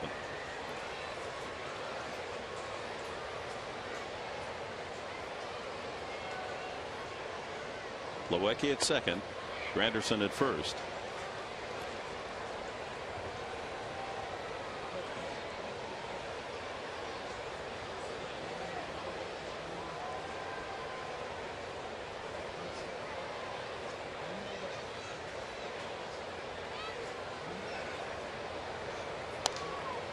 Trying to go to right field. 1-1.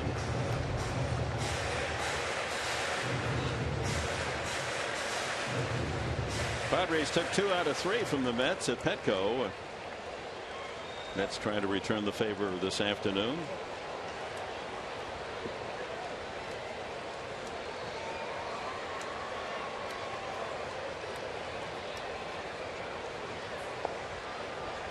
Two balls and a strike to Tejada.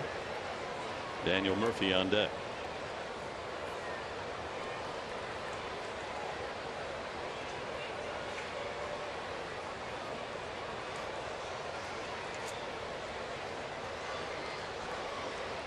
Washington still leading Miami 1-0 in the 6th inning down in South Florida. Out of play.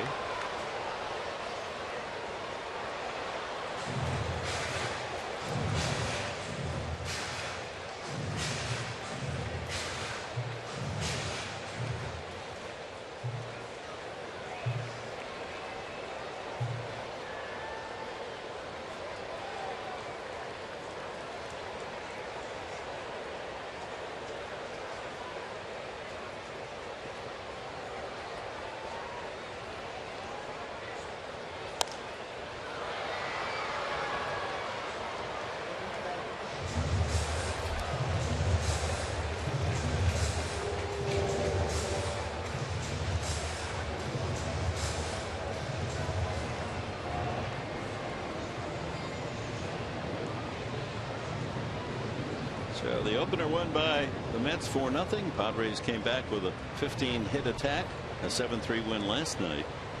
Now the Mets up 6-1, 2 on, 2 out. Right back through the middle.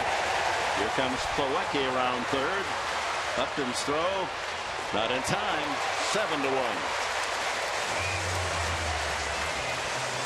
Another unearned run.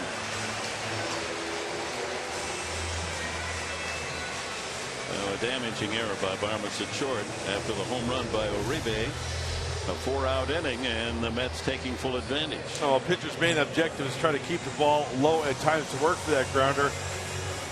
But Tejada hit that ball pretty well down in the zone. Plawecki comes around to score easily.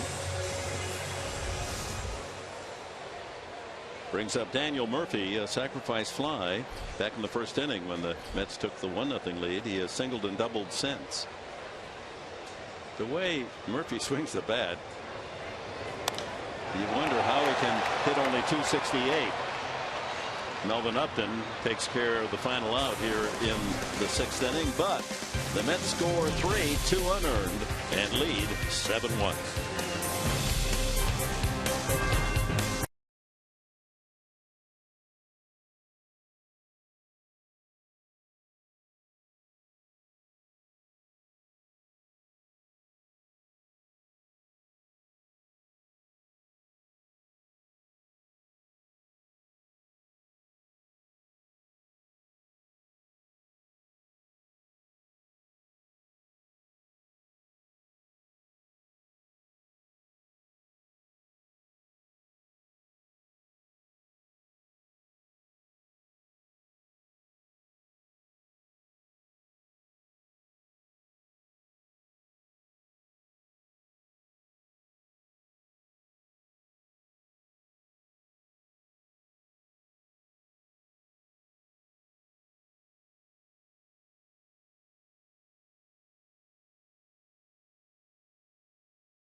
In the first inning, Curtis Granderson doubled, moved to third, and came home on Daniel Murphy's sacrifice fly. Then Granderson, the big blow of the game, a 3-run homer to make it 4-0.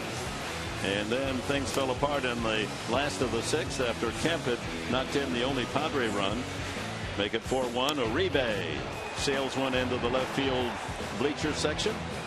And then a couple of unearned runs to follow. And the Mets have built their lead to 7-1. Well, happy anniversary. The way to celebrate your anniversary, come to the Ball Yard. Absolutely.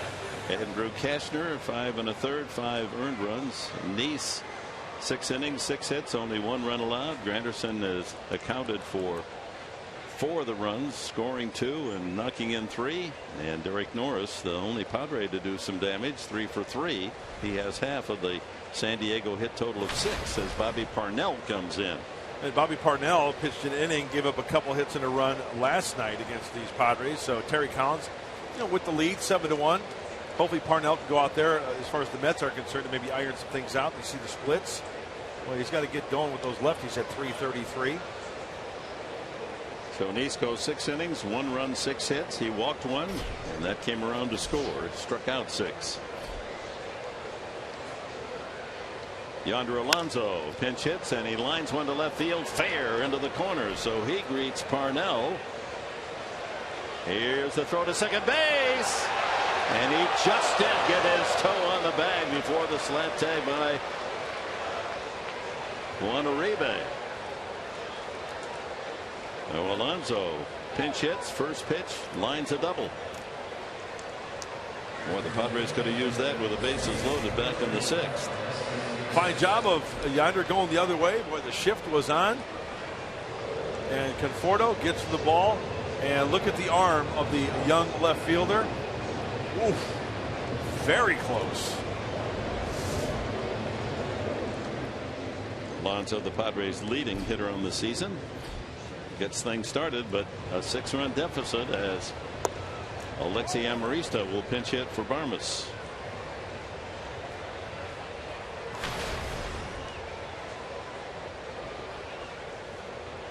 All right-handed starting lineup for Pat Murphy, so he's got plenty of left-handed bats to use, and Brett Wallace will be the 3rd left-handed pitch hitter.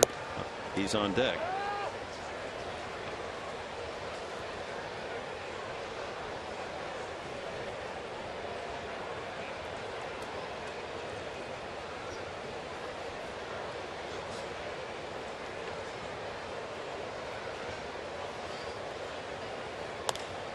Lines it to right. Granderson toward the line, and he makes the catch. 1 out. It's a nice jump by Granderson. Left-handed bat. That ball's going to be hooking towards that line. Long arms, long legs. Headed all the way.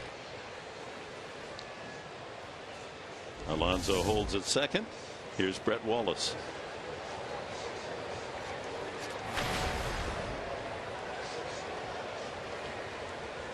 As a pinch hitter, Wallace 4 for 17, a couple of runs batted in. Overall 310. Just 29 at bats, 9 hits. Late on that swing.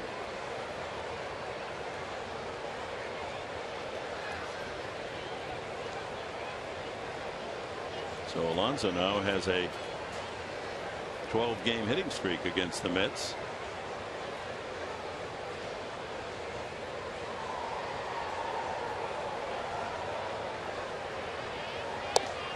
0-2.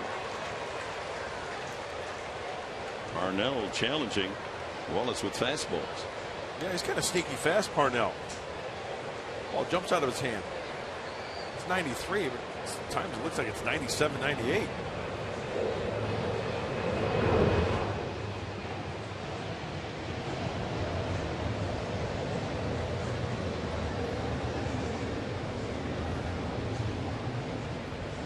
Alonso at second base, 1 out here in the top of the 7th inning. The Padres trailing 7-1. Trying to get something going against the relief pitcher Bobby Parnell.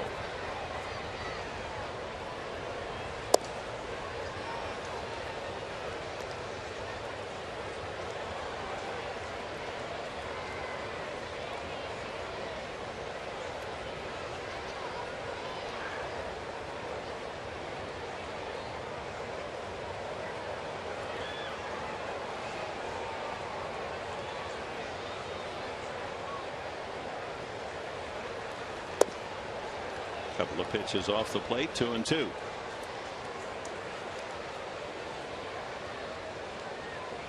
From New York to Miami tomorrow night, 4 o'clock.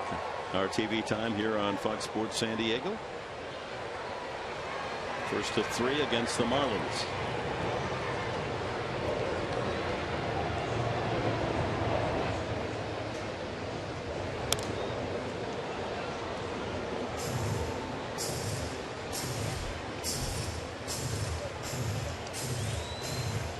Was hoping for some more crooked numbers in that Padres box score.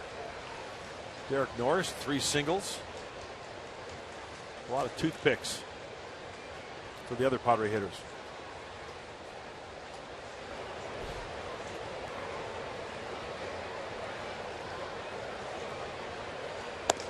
Misses again, full count. Top of the order, Melvin Upton. Scheduled next.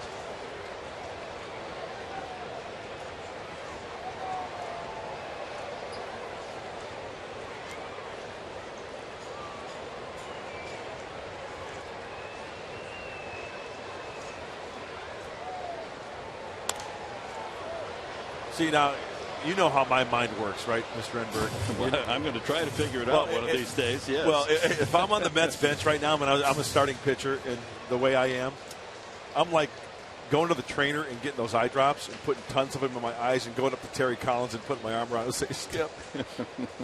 I just want to say thanks for everything. And you would do that. And he walked him from 0-2. Wallace fouls off a few and earns a walk. So a couple on here for the Padres for the leadoff hitter, Melvin Upton. How about the ceremonial first pitch from one of the stars of the U.S. women's gold medal winning World Cup team, Abby Wambach. Also a couple of Olympic gold medals for the greatest scorer in women's soccer. And rumors have it she's going to hang around, not retire after all, that she might go to Rio de Janeiro and compete for her third Olympic gold medal. Oh, pitching coach Dan Warthen out to the hill again. Some words of encouragement with the 7-1 lead. Hey, no need for walks here. Go right after these guys. Let your defense work for you. Chris Button, what do you have? Well, I think Justin Upton has learned a little bit from Mark Grant and taken a page out of his prankster book. After the first inning, he came into the dugout, gave everyone huge hugs, was hoping the cameras would catch him and would start a little upheaval on Twitter. But no one bought it, Justin. Here's Melvin Upton. Walked the last time and scored, and loops this one into center field for a base hit. Holding at third is Yonder Alonso. The bases are loaded on a bloop hit by Upton. So one swing, the Padres right back into serious contention as Derek Norris comes up. And here's the guy who is 3 for 3 this afternoon with 3 singles, Derek Norris.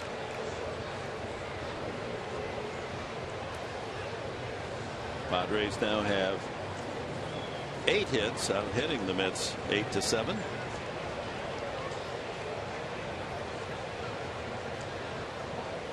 And the man they call TC, Terry Collins, out to the hill. And Parnell, a disappointing effort here, gives up a double, a line out, a walk, and a single, and he will be replaced.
Jack in the Box. For a limited time, try the new Portobello Mushroom Buttery Jack with melted garlic herb butter.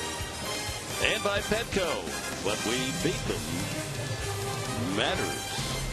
City cloaked in humid weather today. Sprinkles occasionally, nothing serious. As Hansel Robles comes in to relieve Bobby Parnell. Bases loaded, 1 out. Padres trailing by 6. Well, after a leadoff double in the 9th last night, Hansel Robles struck out the side. Jerko Amarista Hedges for the Mets. in their 7-3 loss. He can get that fastball up there in the high 90s. Yes, he can. So Norris. And Derek Norris can turn that fastball around. Swinging bunt single and 2 line drives to right field. And he lines one again. That's in the right field corner of fair trouble. It is a foul ball. Just foul.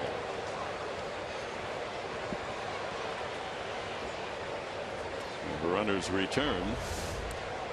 Alonso to third. Wallace at second and Melvin Upton at first. Boy, that just missed. Hitting the line. Would have been good for at least 2.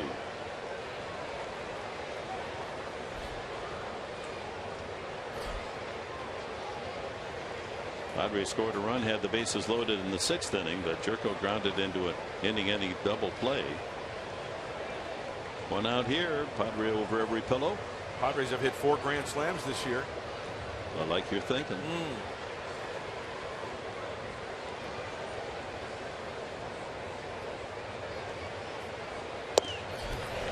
96.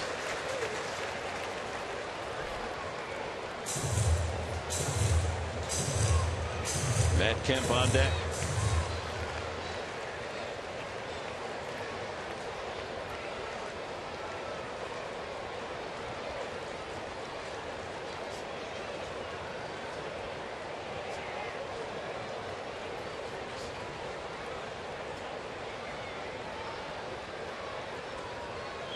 That ball drilled deep to left field, and Norris has hit a grand slam. Touchdown ball. Oh my.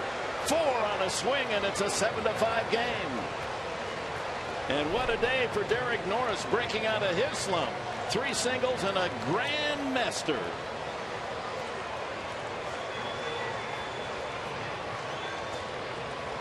And the Padres are right back in this game, 7-5.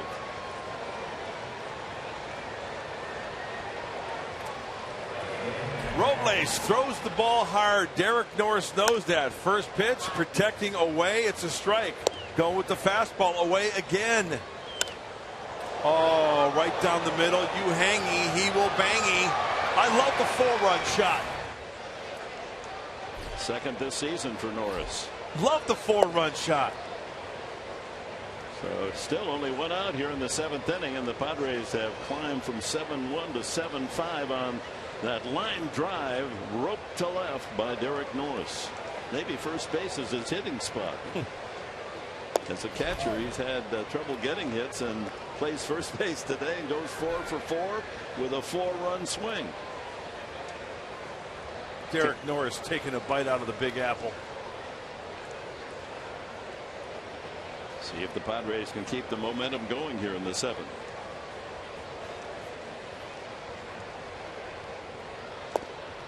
I think that had Red Delicious written all over it. Oh, I like it.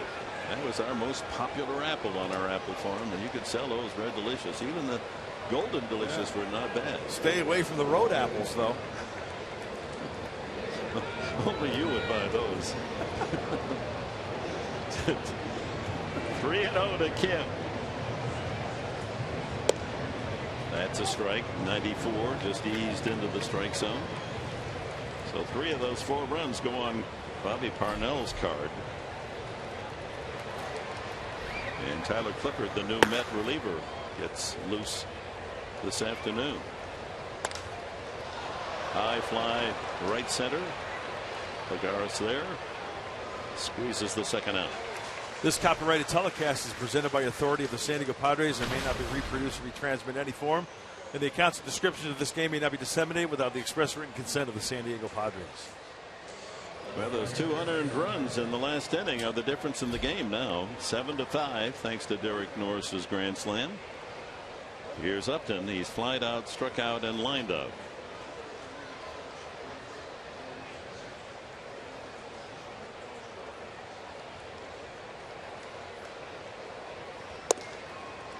Strike 1. Norris's home run is 12th of the year, and the 4 RBIs brings him just 1 shy of 50.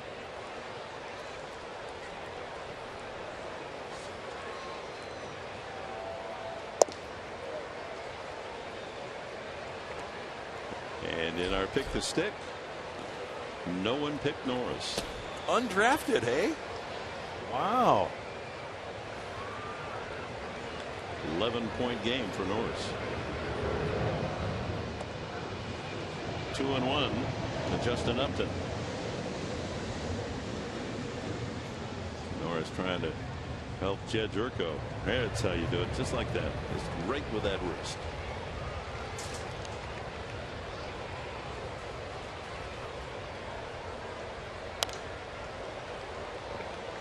Two and two to Justin Upton. Bobby Parnell then in a third of an inning gives up 3 earned runs, 2 hits and a walk.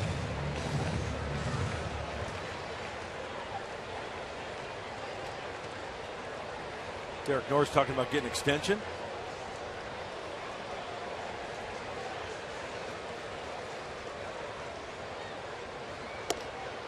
Full count now to Upton. Solarte would be next. Looks like Robles is just basically a thrower, just trying to throw that fastball by these hitters.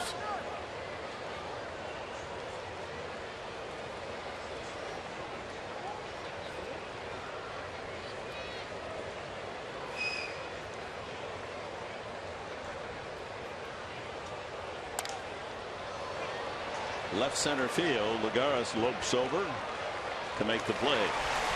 The Padres get 4 here in the top of the 7th inning. Derek Norris clotheslines one to left field, a no-doubter, and it's now 7-5 New York.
T-Mobile's strongest fan photo. Tweet your photo using hashtag SDDataStrongFan for a chance to be shown in an upcoming broadcast brought to you by T-Mobile.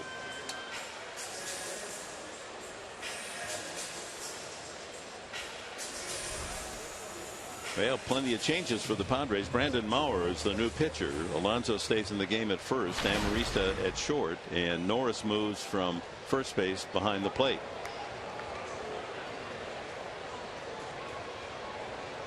Well, one swing gets the Padres right back in this one, trailing by 2. So Brandon Maurer tries to hold these Mets, and there you see the defensive alignment. Duda struck out twice and fouled out facing Andrew Kashner.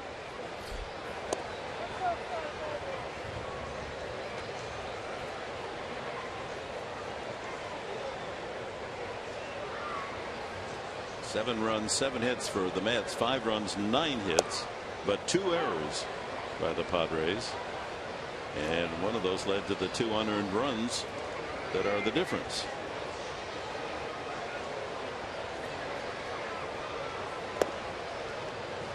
Two and one to Duda.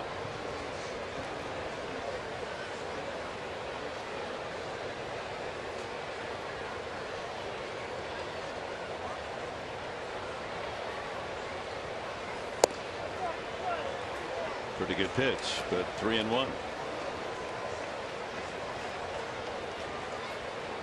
That was outside.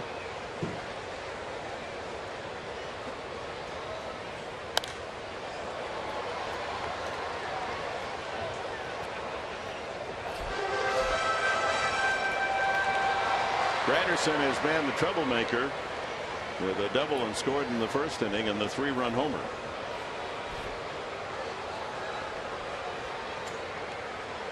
Murphy with a couple of hits. Well, trying to keep the ball away. Brandon Mauer's in that bullpen all afternoon. Willie Blair's helping him out with where the pitchers are pitching these hitters, just so they're prepared when they go in the game and everything is away.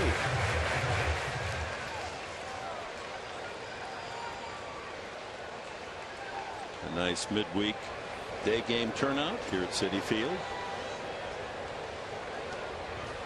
Swing and a miss, and Duda strikes out for the third time. Good slider after everything's away.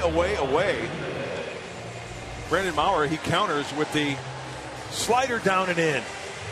It's bounced, it's picked, and Derek Norris applies the tag for the putout. Nice. Uribe, solo home run to lead off the 6th inning.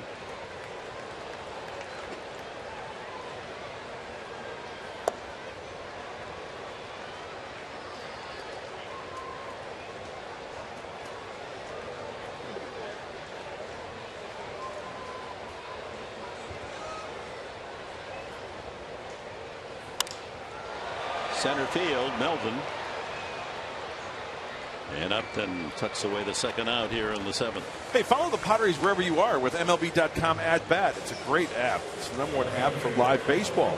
At Bat is up to the moment and any moment with in-game highlights, live look-ins, replay reviews, radio broadcasts, StatCast, and more. Get MLB.com At Bat for your smartphone or tablet and bear down.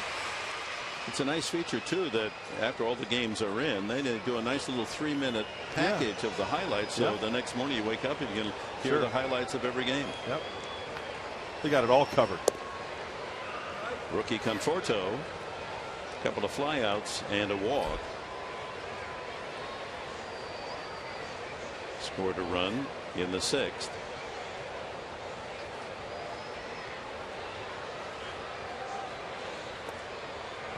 Two and 0.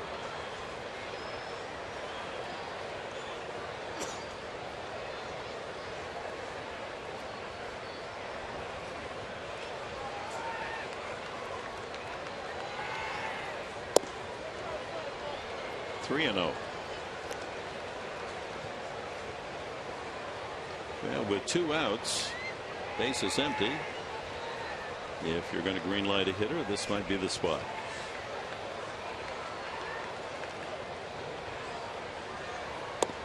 Taken all away.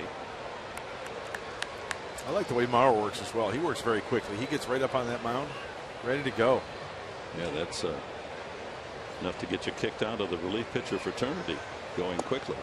3 and 2. Yeah, it's in the book, you get in the bullpen. Take your time before you throw the pitch. I really dislike it when relievers, starters alike as well, work slowly. Full count now to Conforto. Lifted foul. That'll make it into the crowd. Solarte with a look.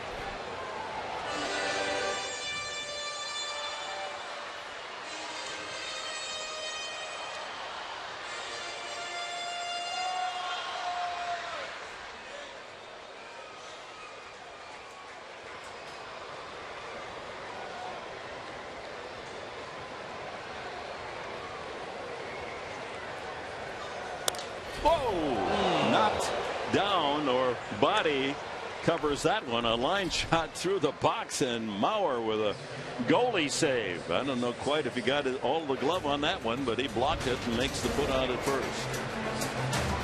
That was a shot. To the 8th. Padres 2 to tie.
Pitch for the Mets. He was just acquired from Oakland. He worked on Monday night.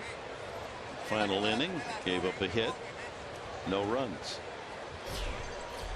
Solarte taking all the way, takes strike one, batting left-handed for the first time. He had an infield hit in 3 at-bats from the right side. Solarte, Jerko, and Alonso here in the 8th.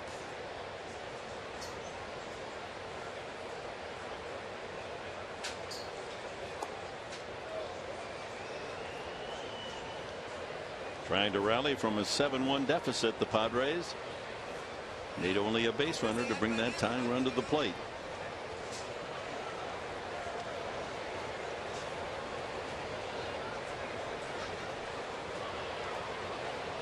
Ooh, broken bat, roller to second. Murphy over to first for the out.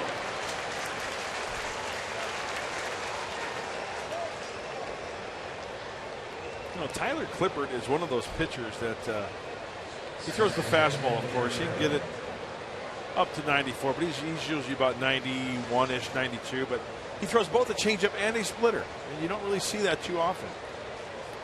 Once in a while, throwing a curveball. Jerko single to right, struck out and bounced into a double play.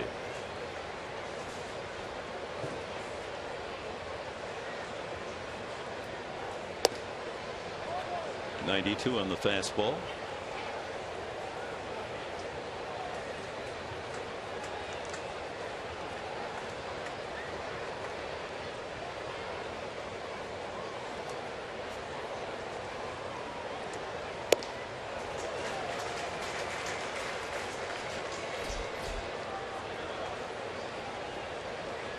Marcus Mateo, he pitched an inning last night, gave up one of the 3 home runs that Duda hit.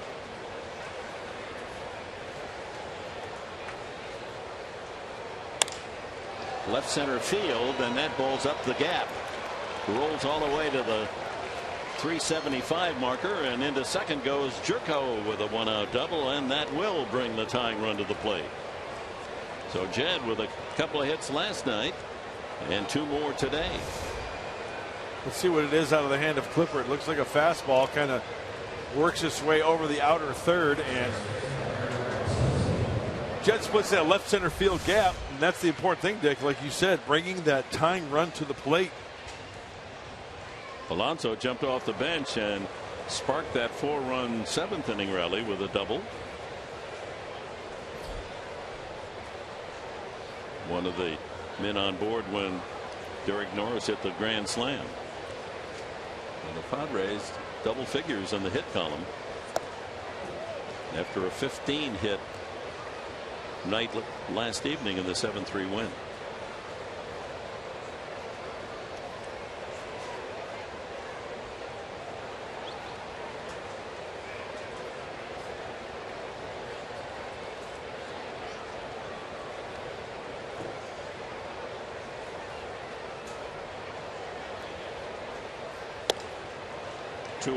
You get a little erratic at times as well, Tyler Clippard. And Marista on deck.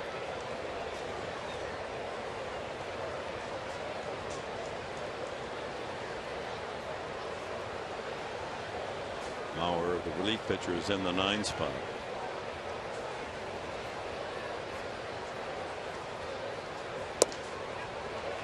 Two and one.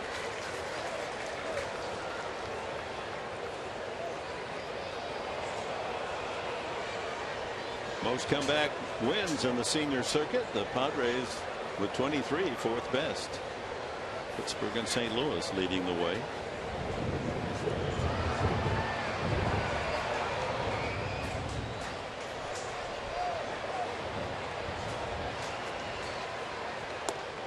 Strike 2. That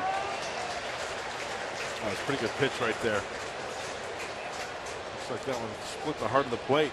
As we've got thunder, we've got lightning. The way you love me is frightening.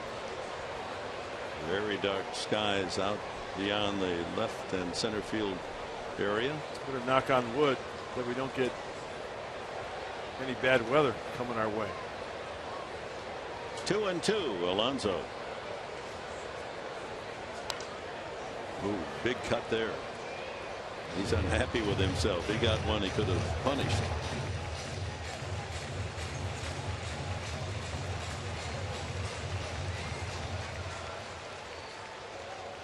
We're in the top of the 8th inning.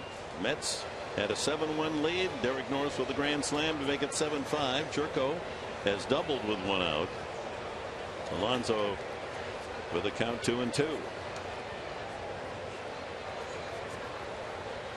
And he hits one high to right field, but didn't get it all. Granderson into the corner and makes the catch. Tagging and going to third is Jerko. Just missed that one, Alonso.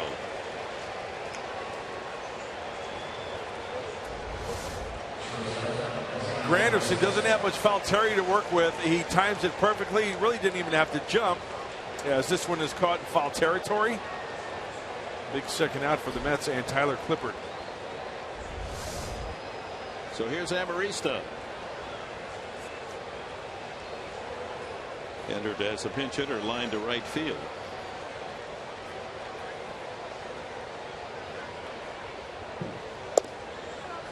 Ball 1.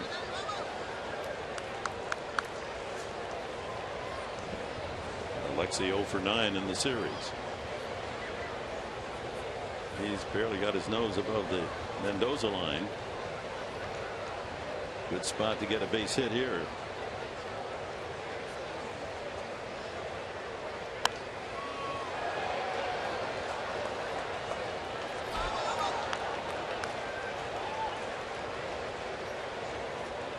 Runs batted in on the year for the little ninja.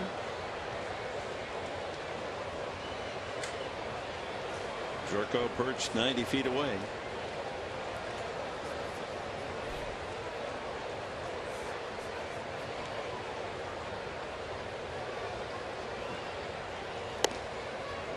Two balls and a strike. Hey, sometimes Clippard wild out of the zone. How about wild in the zone? You get a fat one. Do some damage. Abraham Almonte is in the on deck circle with pinch hit for Mauer.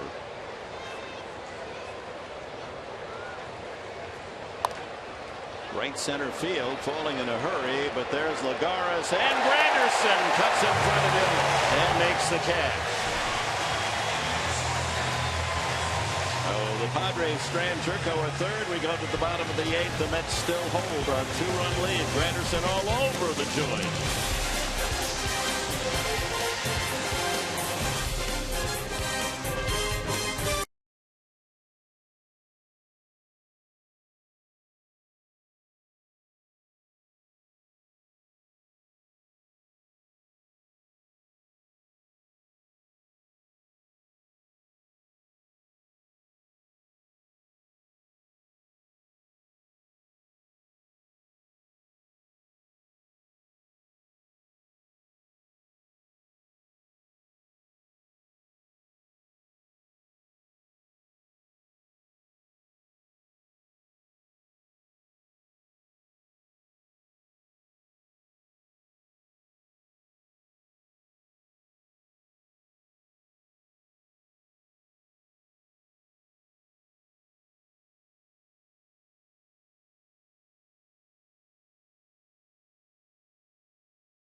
Well, two big blows in this game. A 3-run homer by Curtis Granderson and a grand slam by the Padres' Derek Norris.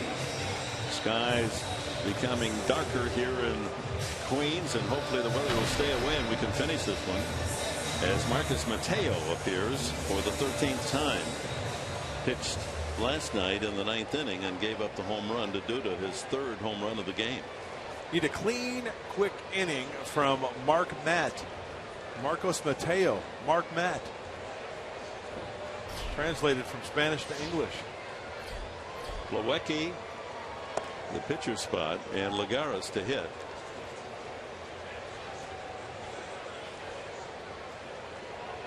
Plawecki safe on an error, single to center, and safe on another error. And the error by Barmas was costly. 2 unearned runs. 6th inning and the difference in the game.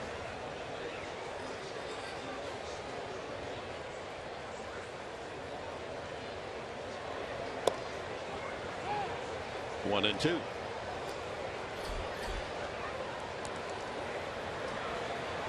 Familia, the closer. But he's been hit with 4 blown saves this year. Right field. Kemp has to race into the gap and makes the one-handed catch. Well done by Kemp and right.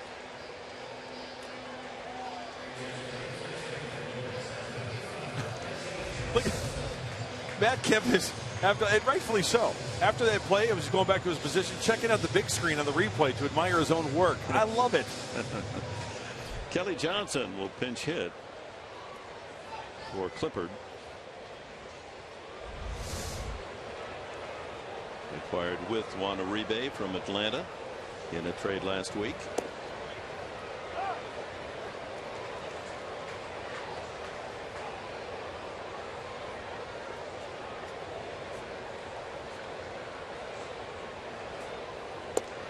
Strike 2.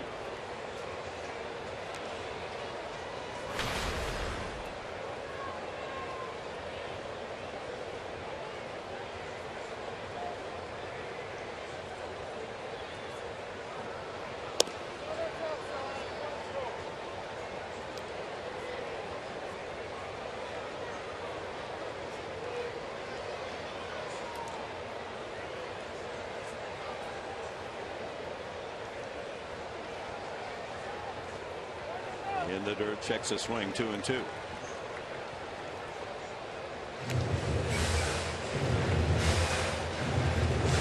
Going to Miami, I'm disappointed about only really one thing. What might that That's be? not the stone crab season. Oh. Yeah, there's nothing like stone crab. Swing and a miss, strike 3. 2 away. When is the season? I mean, there's the season to be jolly, right. And when's there's the season? Summer is not the season. So it starts in the fall through the winter and spring. Well, no stone crabs, but we've got a nice preview working here. Yeah, how about D. Gordon? He's back off the DL with 124 hits and even out for a couple of weeks. Still is tied for the league lead in most hits, and Ichiro is still batting like we've seen him throughout the year. Unfortunately, Giancarlo Stanton isn't back in the lineup. I mean, unfortunate for baseball fans that Padres are happy they don't have to face that bat.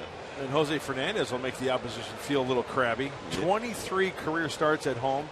He's 15-0 at Marlins Park. Amazing. Well, maybe it's time. His Shields will go against Fernandez on Sunday. He's due for a loss, right? Absolutely. Might as well beat the best at home, huh? Sure. Lagares, 2 strikes. 1-2. 96. Mateo gets that fastball up in the high 90s again. It's enough to turn your cap sideways.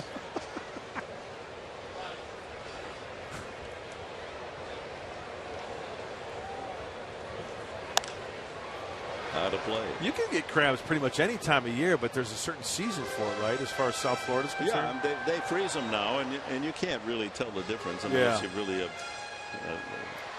gourmand. Yeah. But boy, there's nothing like that stone crab with mustard sauce.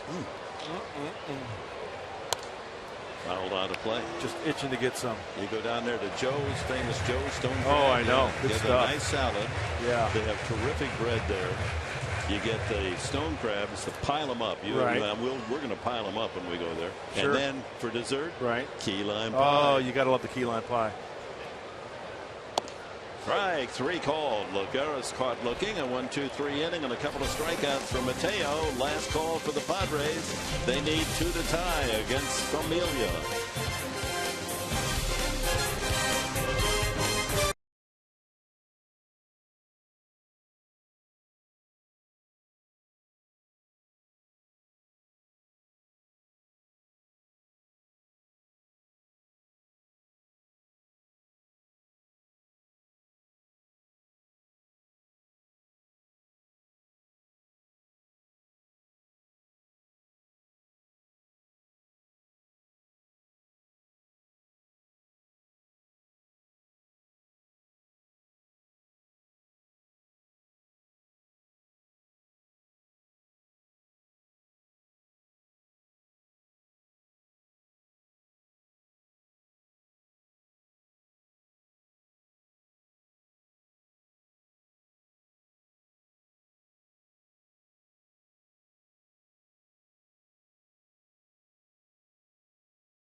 Brought to you by your San Diego Honda dealers. Well, hit a homer or 2. I like the long ball. The Padres' 1 home run resulted in 4 runs. It was a grand slam by Derek Norris and cashed in for the series win. Andrew goes 5 1/3, 6 hits, 7 runs. 5 of them were earned, 2 unearned, 2 walks and 3 strikeouts. He's got to get the award as the unluckiest pitcher for the Padres this year. Jeurys Familia, 27 saves. He's blown 4. He'll face Almonte, the pinch hitter, and then Upton and Norris here in the top of the 9th. Padres need 2 to tie, 3 to win it. Well, Familia, 3-pitch pitcher. Whoa, we just had some flash of lightning here, folks. And there's the thunder to follow. And that's close. That was about 1,001. That means about a mile away. Let's hope the rains do hold off here. And maybe the lightning will come out of the Padre bats here in the 9th. Fastball, slider, changeup from Familia. He can get it up in the triple digits. High 90s. Almonte, 4 for 14 as a pinch hitter. Fouls it off. Oh, the grounds crew, that's not a good sign. At the ready.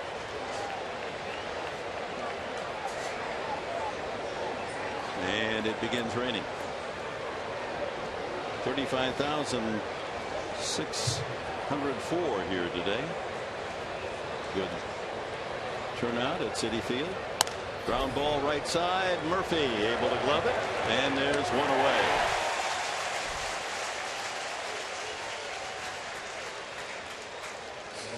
Top of the order, Melvin Upton. Struck out twice, walked and scored, singled and scored.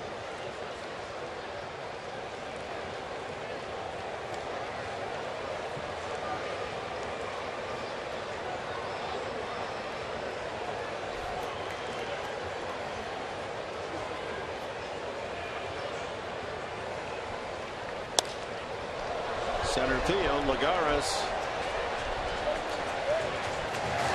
2 away. And our Bill Howe play of the game, no doubt about that. Derek Norris, 4 for 4, and he caps off a perfect afternoon at the bat with a grand slam home run. That took the Padres from 7-1 to 7-5. And with 2 outs, here comes the rain. Wow. 1 out from the finish, or We'll see what happens here as Norris takes his time digging in. That's a sideways raid.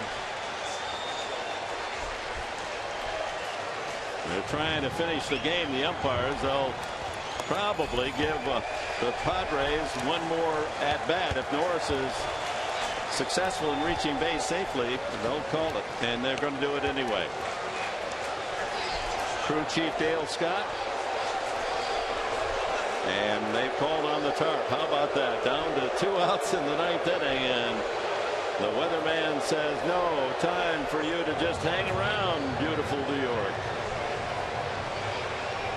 And look at the Mets players. They're so like they can't believe that the game is being halted here. They want to finish it up, understandably. It's coming down pretty well right now.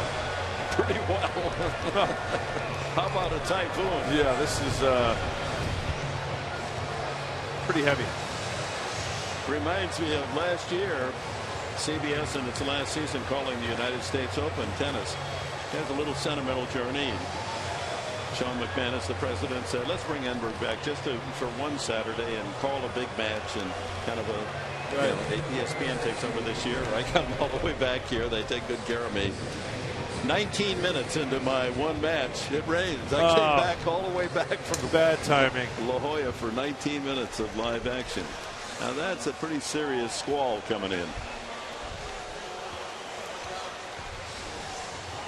So we'll review the scoring for you while they quickly have the field covered. The Mets scored in the first inning off starter Andrew Kastner, a double by Granderson. He came around a couple of fly balls, Murphy sacrifice fly. And then in the fifth inning, Granderson hit a 3-run homer to make it 4-0. The Padres got a run on an RBI single by Kemp to make it 4-1, but 3 more runs for the Mets in the 6th inning, 2 of them unearned, made it 7-1 until Derek Norris hit a grand slam home run in the 7th inning to cut the lead to 7-5. Padres out hitting the Mets 10-7, but a couple of errors, one costly, couple of unearned runs. So this will test the patience of the very best fans with 2 outs in the 9th inning, and Norris coming to the plate 4 for 4. The rains hit and hit hard. Weather punch to the solar plexus. But here's the highlight. It's raining here. But you know what?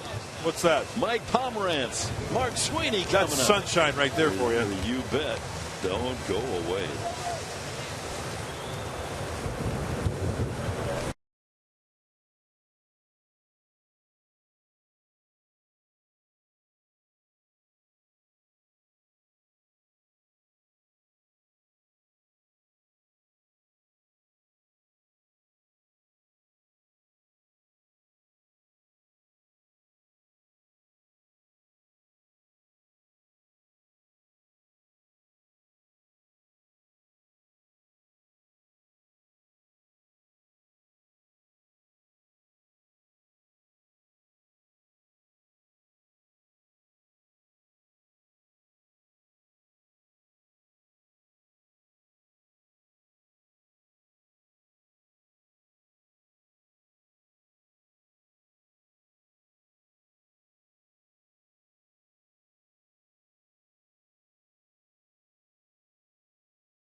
4:30 here in New York. And the players have taken the field for the Mets after the grounds crew trying to sweep up the rain that poured on the stadium. Here's a recap. Granderson scored the first run of the game and then hit a 3-run homer to give the Mets a 4-0 lead against Andrew Cashner. The Padres got a run off the bat of Matt Kemp. Had the bases loaded but could score no more. Then Uribe solo home run. That led to Cashner being taken out. 7-1 when Derek Norris clubbed a grand slam home run. Norris has had quite a day. 3 singles and a home run the first time ever.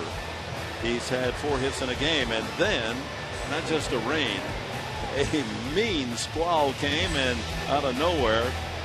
Heavy rains as Norris was up with 2 outs. Top of the 9th inning, trailing 7-5. The grounds crew did manage to get that tarp on the field. It was raining sideways. And a lot of water dumped in a short amount of time. There's still some remains of that on the warning tracks. But they've been able, the grounds crew, to get the playing field in order, and we will continue. Cashner goes 5 1/3, allows 5 earned runs. Jonathan Neese stands to be the winner should the Mets get the final out. Allowed only 1 run, 6 hits. Curtis Granderson, a double and a home run. Scored 2 and knocked in 3. And Derek Norris is 4 for 4. 3 singles and that grand slam home run. He had never collected 4 hits in a game in his professional life. And the Padres a bloop and a blast away from tying this one up. 2 outs. And when Derek Norris steps back into the box, he will inherit that 0-1 count. When he was up there, 1 strike, and the skies opened up. So Norris get himself on base for Kemp and Upton to follow, and the Padres are not out of this yet. Who knows? Joris Familia, after pitching to 2 batters, getting Almonte to ground out and Melvin Upton to fly out, and 1 pitch to Norris, and then he's been sitting for more than half an hour. Let's see if that impacts his stuff. So Norris, never more than 3 hits a game, 4 today, and a chance for 5. After he'd gone basically the month of July without an RBI, he gets 4 on 1 swing. And play resumes.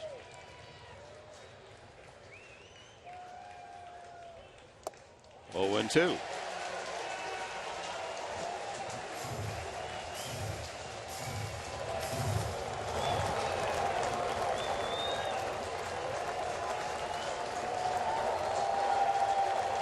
Well, some of the crowd of 35,000 plus hanging around for the final outcome. Fouled at the plate. There are no fans quite like the New York fans. I'm not going to color it any more than that.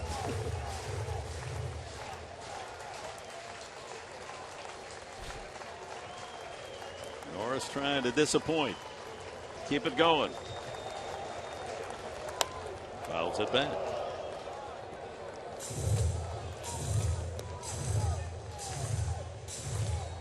Matt Kemp hoping he gets a chance to swing the bat. On deck. Outfield very wet after that rain. Hey, a ball hit to the outfield, you never know. A single might turn into a 2-base situation for Derek Norris. Can't find the handle, possibly. Fouled again. Meanwhile, down in Miami, Washington, Max Scherzer shut out the Marlins 1-0. So the Mets fans hoping for a victory and to stay within 2 of the lead in the National League East.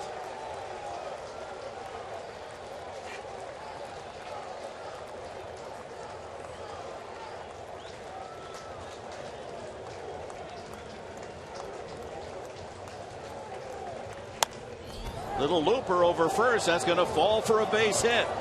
A little wedge shot. And Norris is 5 for 5. He follows that 400-foot grand slam with a 125-foot blooper. Well, there's your bloop. Now how about the blast?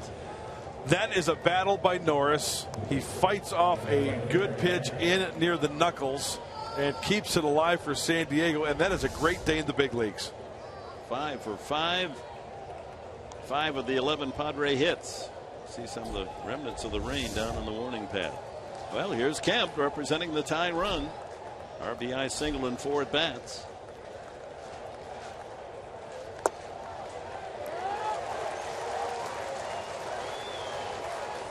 Two for 11 in the series, a couple of RBIs.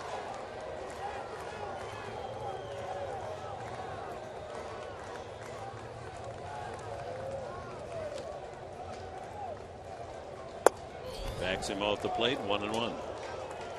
96 on that fastball. 25 years of age, Familia. Light rain still falling. This guy's got an ERA above 6 in the second half of the season. 2-1. Justin Upton on deck. Raining hard enough now that the fans scattering back under cover.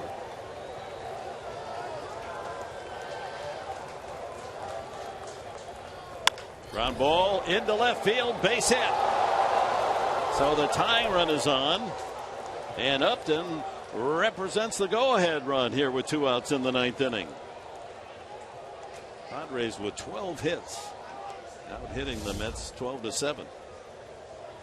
Both Padre hitters, Derek Norris battling back. Look at that slide by Tejada. Couple of singles. Oh, now Plawecki out in front of home plate.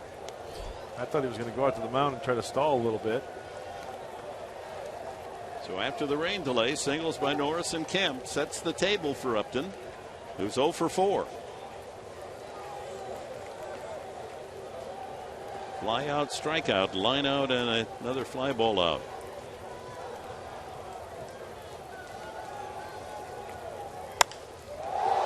Center field, it's hit well. Lagares back to wall. It's gone! Can you believe this? Oh my! Upton delivers a 3-run shot. And it's not just the rain that's falling at Citi Field. How about the hearts of Mets fans? Ho, ho, ho, ho. From 7-1 to 8-7, Padres take the lead as Upton hits a crushing home run to right center. Oh, this may be the game of the year in terms of comeback and late drama in a rainstorm. This is one of the most unbelievable things I've ever seen. A hanging breaking ball, Upton going the opposite way. Boy, 2 outs, 0-1 count on Derek Norris. He fights, he battles, he gets on, Kemp gets on, and then the big blow by Upton. Solarte scoots one toward the mound. Familia throws him out. Fans boo Familia, who has blown 4 saves. As you got to give credit to Norris, he has the base hit. Then it's Kemp with a base hit. And then the home run by Justin Upton, number 18, gives the Padres the lead.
pile on the infield as the rain's coming down heavily again. And will that turn the fate of that 3-run home run of Justin Upton? I mean, if it continues raining like this, one has to think it's going to be tough to finish the game. They'll do everything they can, but they're not even able to get the tarp over the right side of the diamond. And now they're going to peel it back and try again as Upton comes into the dugout, and with that home run greeting, a 3-run shot dramatically in the rain, and 2 outs in the 9th inning. The Padres at the moment lead 8-7, but the weatherman has his hand in this one.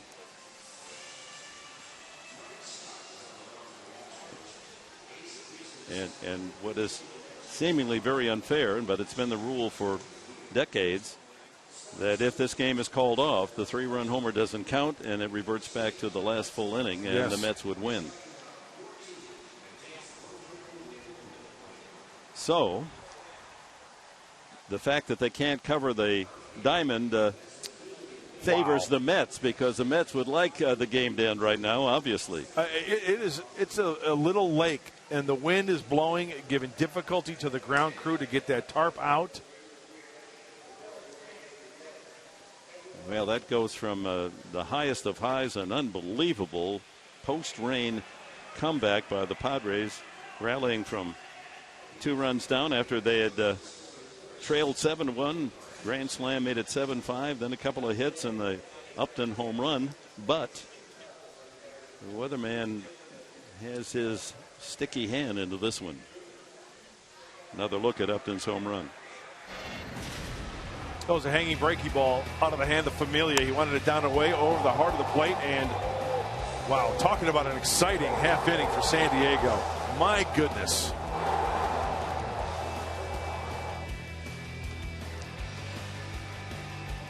Why they peeled the tarp back off the field. Now it's going to be almost impossible for him to get it back over. And, of course, that exposes the diamond totally to this new squall line. You've been checking the weather on your your app. What's it say? Well, there were some cells coming in, but the thing that concerns me is that even if this passes, the condition of the field looks like it might be raining for a while. It's probably going to be heavy for the next 10 or 12 minutes, and then after that lighten up a little bit. But look at that.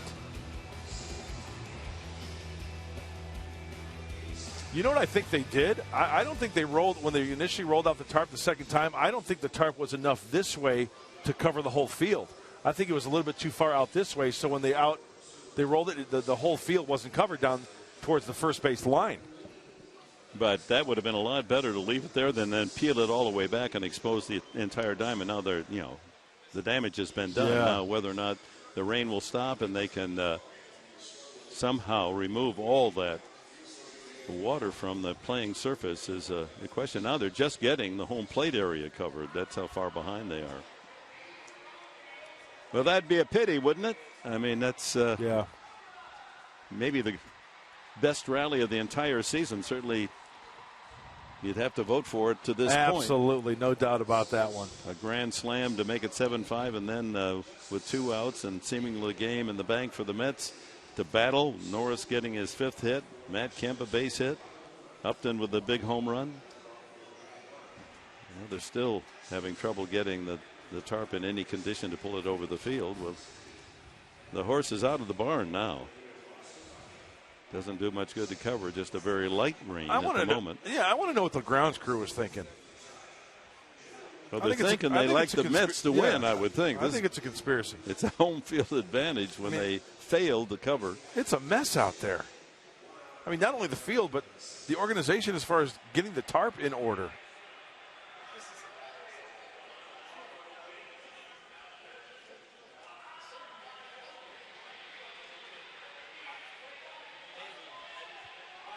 So they continue to struggle with the tarp.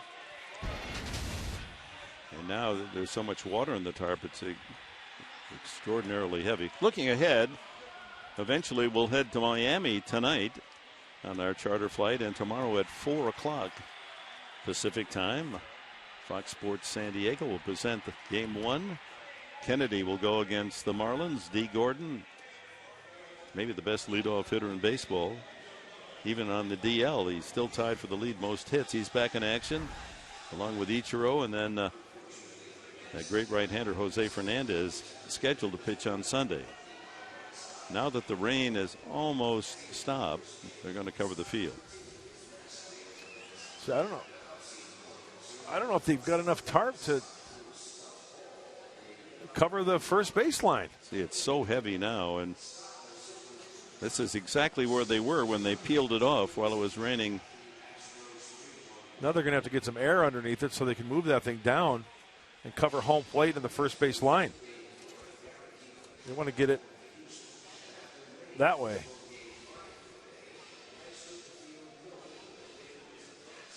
Well, the Mets players and fans not unhappy at all that the grounds crew not quite able to cover the field and then exposing the field. Padres have not come from 5 runs down all season long, and actually were down 6 today before the Derek Norris grand slam.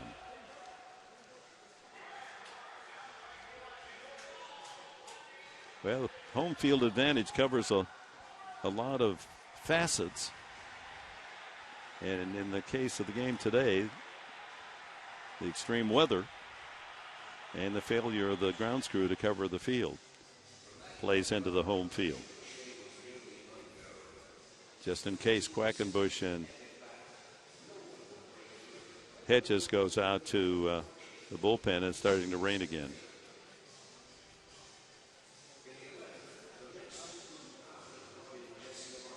Well, you showed Justin Upton's 3-run homer to rally from 7-5 to 8-7. Here's Derek Norris with the score 7-1. Bases loaded.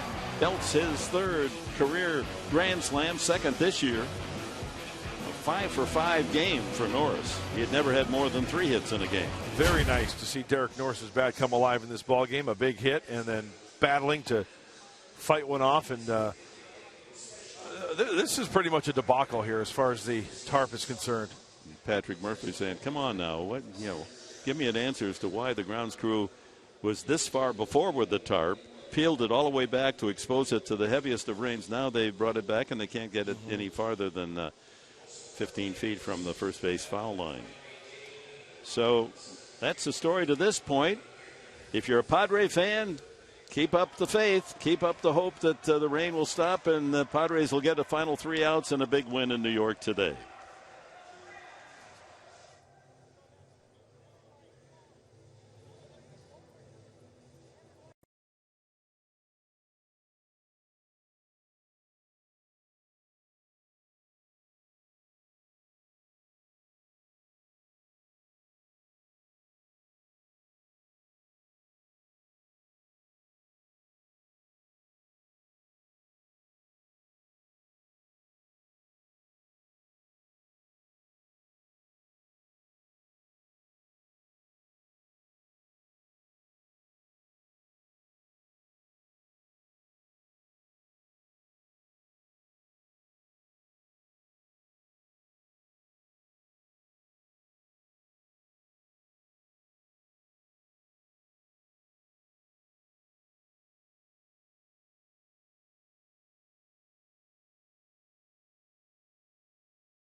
not just the rain that's falling at Citi Field. How about the hearts of Mets fans?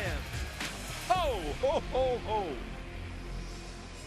Without question, the comeback of the year. The Padres rallying from 6 runs down. They had not rallied from more than a 5-run deficit all season long. 4 in the 7th on the grand slam by Derek Norris, and then with 2 out, 2 on, 9th inning with the rain falling hard, Justin Upton nails his 18th homer of the season. 2 men on, and the Padres, for the first time in the game, with 2 outs in the 9th, take the lead 8-7.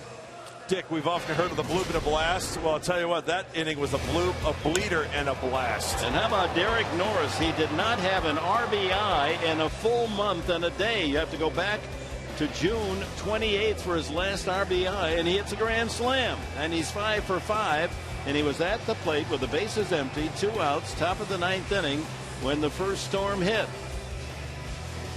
After a delay, he comes back, and look at this hit, a little dying quail into right field. There's the bloop.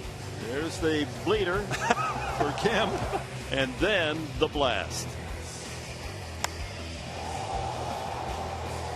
A remarkable comeback under the worst of conditions. And a suspended game means that the Padres now have to take the field as they are and give the Mets their last chance, and Craig Kimbrell will be on the mound to try to come up with another save. He's had plenty of time. He's been out there for quite a while. Getting that arm loose shouldn't be any problem for Craig Kimbrell. But the one thing I just love, Dick, that whole inning, watching it, just the emotion on that bench for the San Diego Padres. Everybody just coming out of their seat. Jose Valentin at first base, the coach. Third base coach Glenn Hoffman. Everybody was just jumping like a little kid after Justin Upton hit that home run. Upton, since June 1st, hitting only 178, delivers the big bomb, and the lead 8-7. Now, can Kimbrell get the final outs? It won't be easy. Curtis Granderson, Ruben Tejada, and Daniel Murphy, 3 tough outs, and then Lucas Duda scheduled here in the bottom of the 9th. Kimbrell trying for his 30th save. He's been successful 18 in a row since May 26th. And last time out, it was on Sunday against the Miami Marlins. It was an inning. He got the save. Number 29. Boy, what a nice ring it would be for having number 30 after all that has transpired here in New York in the final game of the series. And there you see the numbers. 55 strikeouts in 39 in the 3rd inning pitch for the right-hander. And for the Padres, should they win this rubber game of the 3-game series, it'll be the first time that they won a series here at Citi Field since early in the 2009 year. Now, Kimbrell, he'll be tested. And understandably, not many folks waited out the rain. We would guess there's about 200, 300 people left in Citi Field. A handful behind the Padres dugout, a handful behind the Mets. So if he's successful, 30th save, he'll be the 7th Padre to do that. Hoffman, Bell, Fingers, Street, Myers, and Davis, the other 6. Granderson, he had a big blast for the Mets with a score of 1-0 and 2 men on in the 5th inning against Andrew Kashner. Hit it deep to right center. His 16th homer of the year, and that gave the Mets a 4-0 lead. Juan Uribe then homered, a solo homer to make it 5-0. 5-1 then at that time. Kemp had singled in a run, and then a couple of unearned runs made it 7-1 before the Derek Norris grand slam. That's a way to break out. And Norris, who never had more than 3 hits in a game, has 5 today. Yep, one of those. What's going to happen next? I mean, this game, it seems like just today's game has been a week long. And let's not forget, remember, Derek Norris, he started this afternoon at first base. He went in to catch in the 7th inning.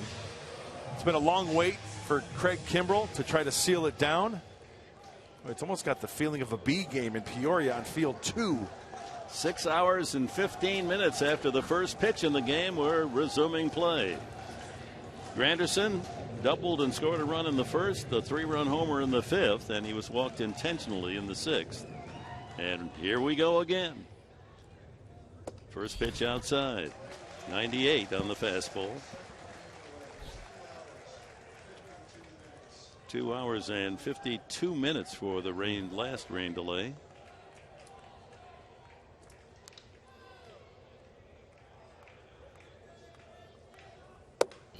Boy, with no one here, the sounds are brilliant. 2-0.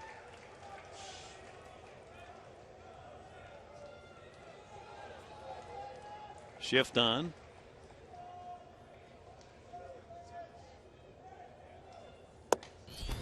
That's a strike.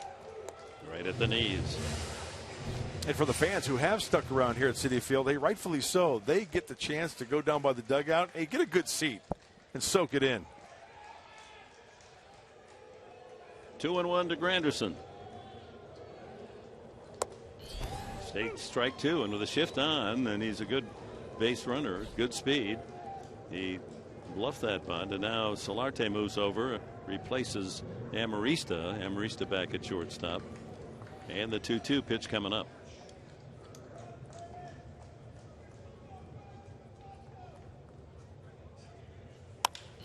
Center field, Melvin Upton, one away. That'll bring up Ruben Tejada. Well, there's a lot to talk about in this game, so stay tuned after this one. Two good eggs who had to ride out the storm as well back in San Diego. Yeah. Mike Pomerantz and Mark Sweeney. Yeah, Padres live the postgame show. Yeah, they ran out of tea and sandwiches and potato chips, and they're going to have to take their feet off that little table when they lean back and watch the action. Mm-hmm. But they'll have some good things to say. Stay with us.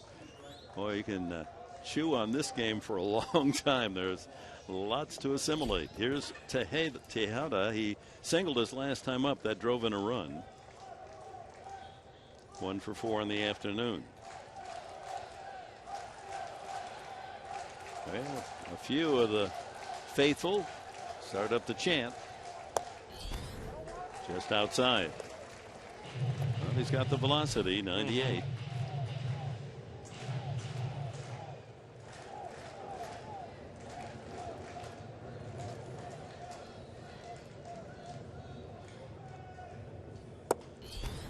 Blew that one by Tejada. Daniel Murphy on deck. And if anyone gets on, they'll have to face Lucas Duda, who has 6 home runs in the last 4 games.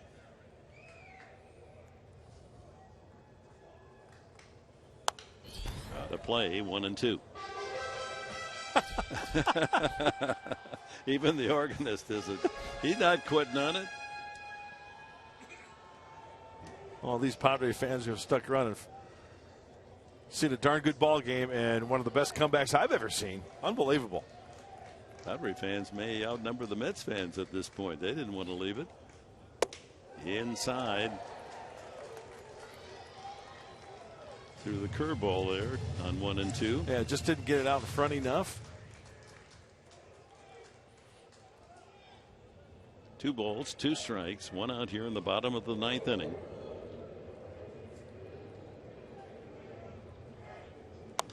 Late swing.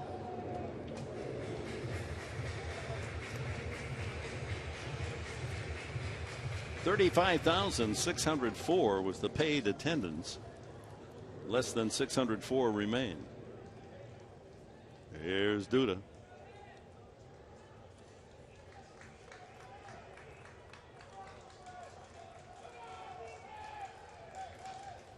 Got him.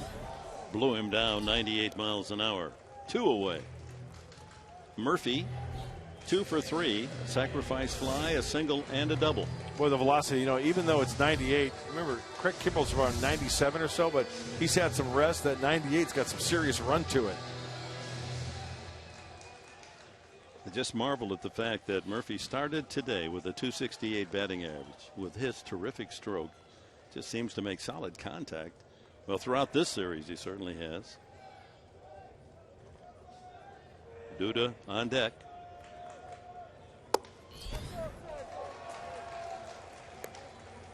1-0. This game's got one of those feelings of a game like a couple of local high schools after a Mets game.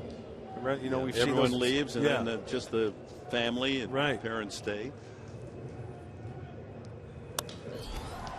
Slicing into left center. Upton has to hurry. He's got it, and the Padres complete the victory. Oh, am I talking too loud? Very quiet out there. The final score in an amazing comeback win for the Padres. San Diego 8, the Mets 7. And now here's Mike Pomerantz.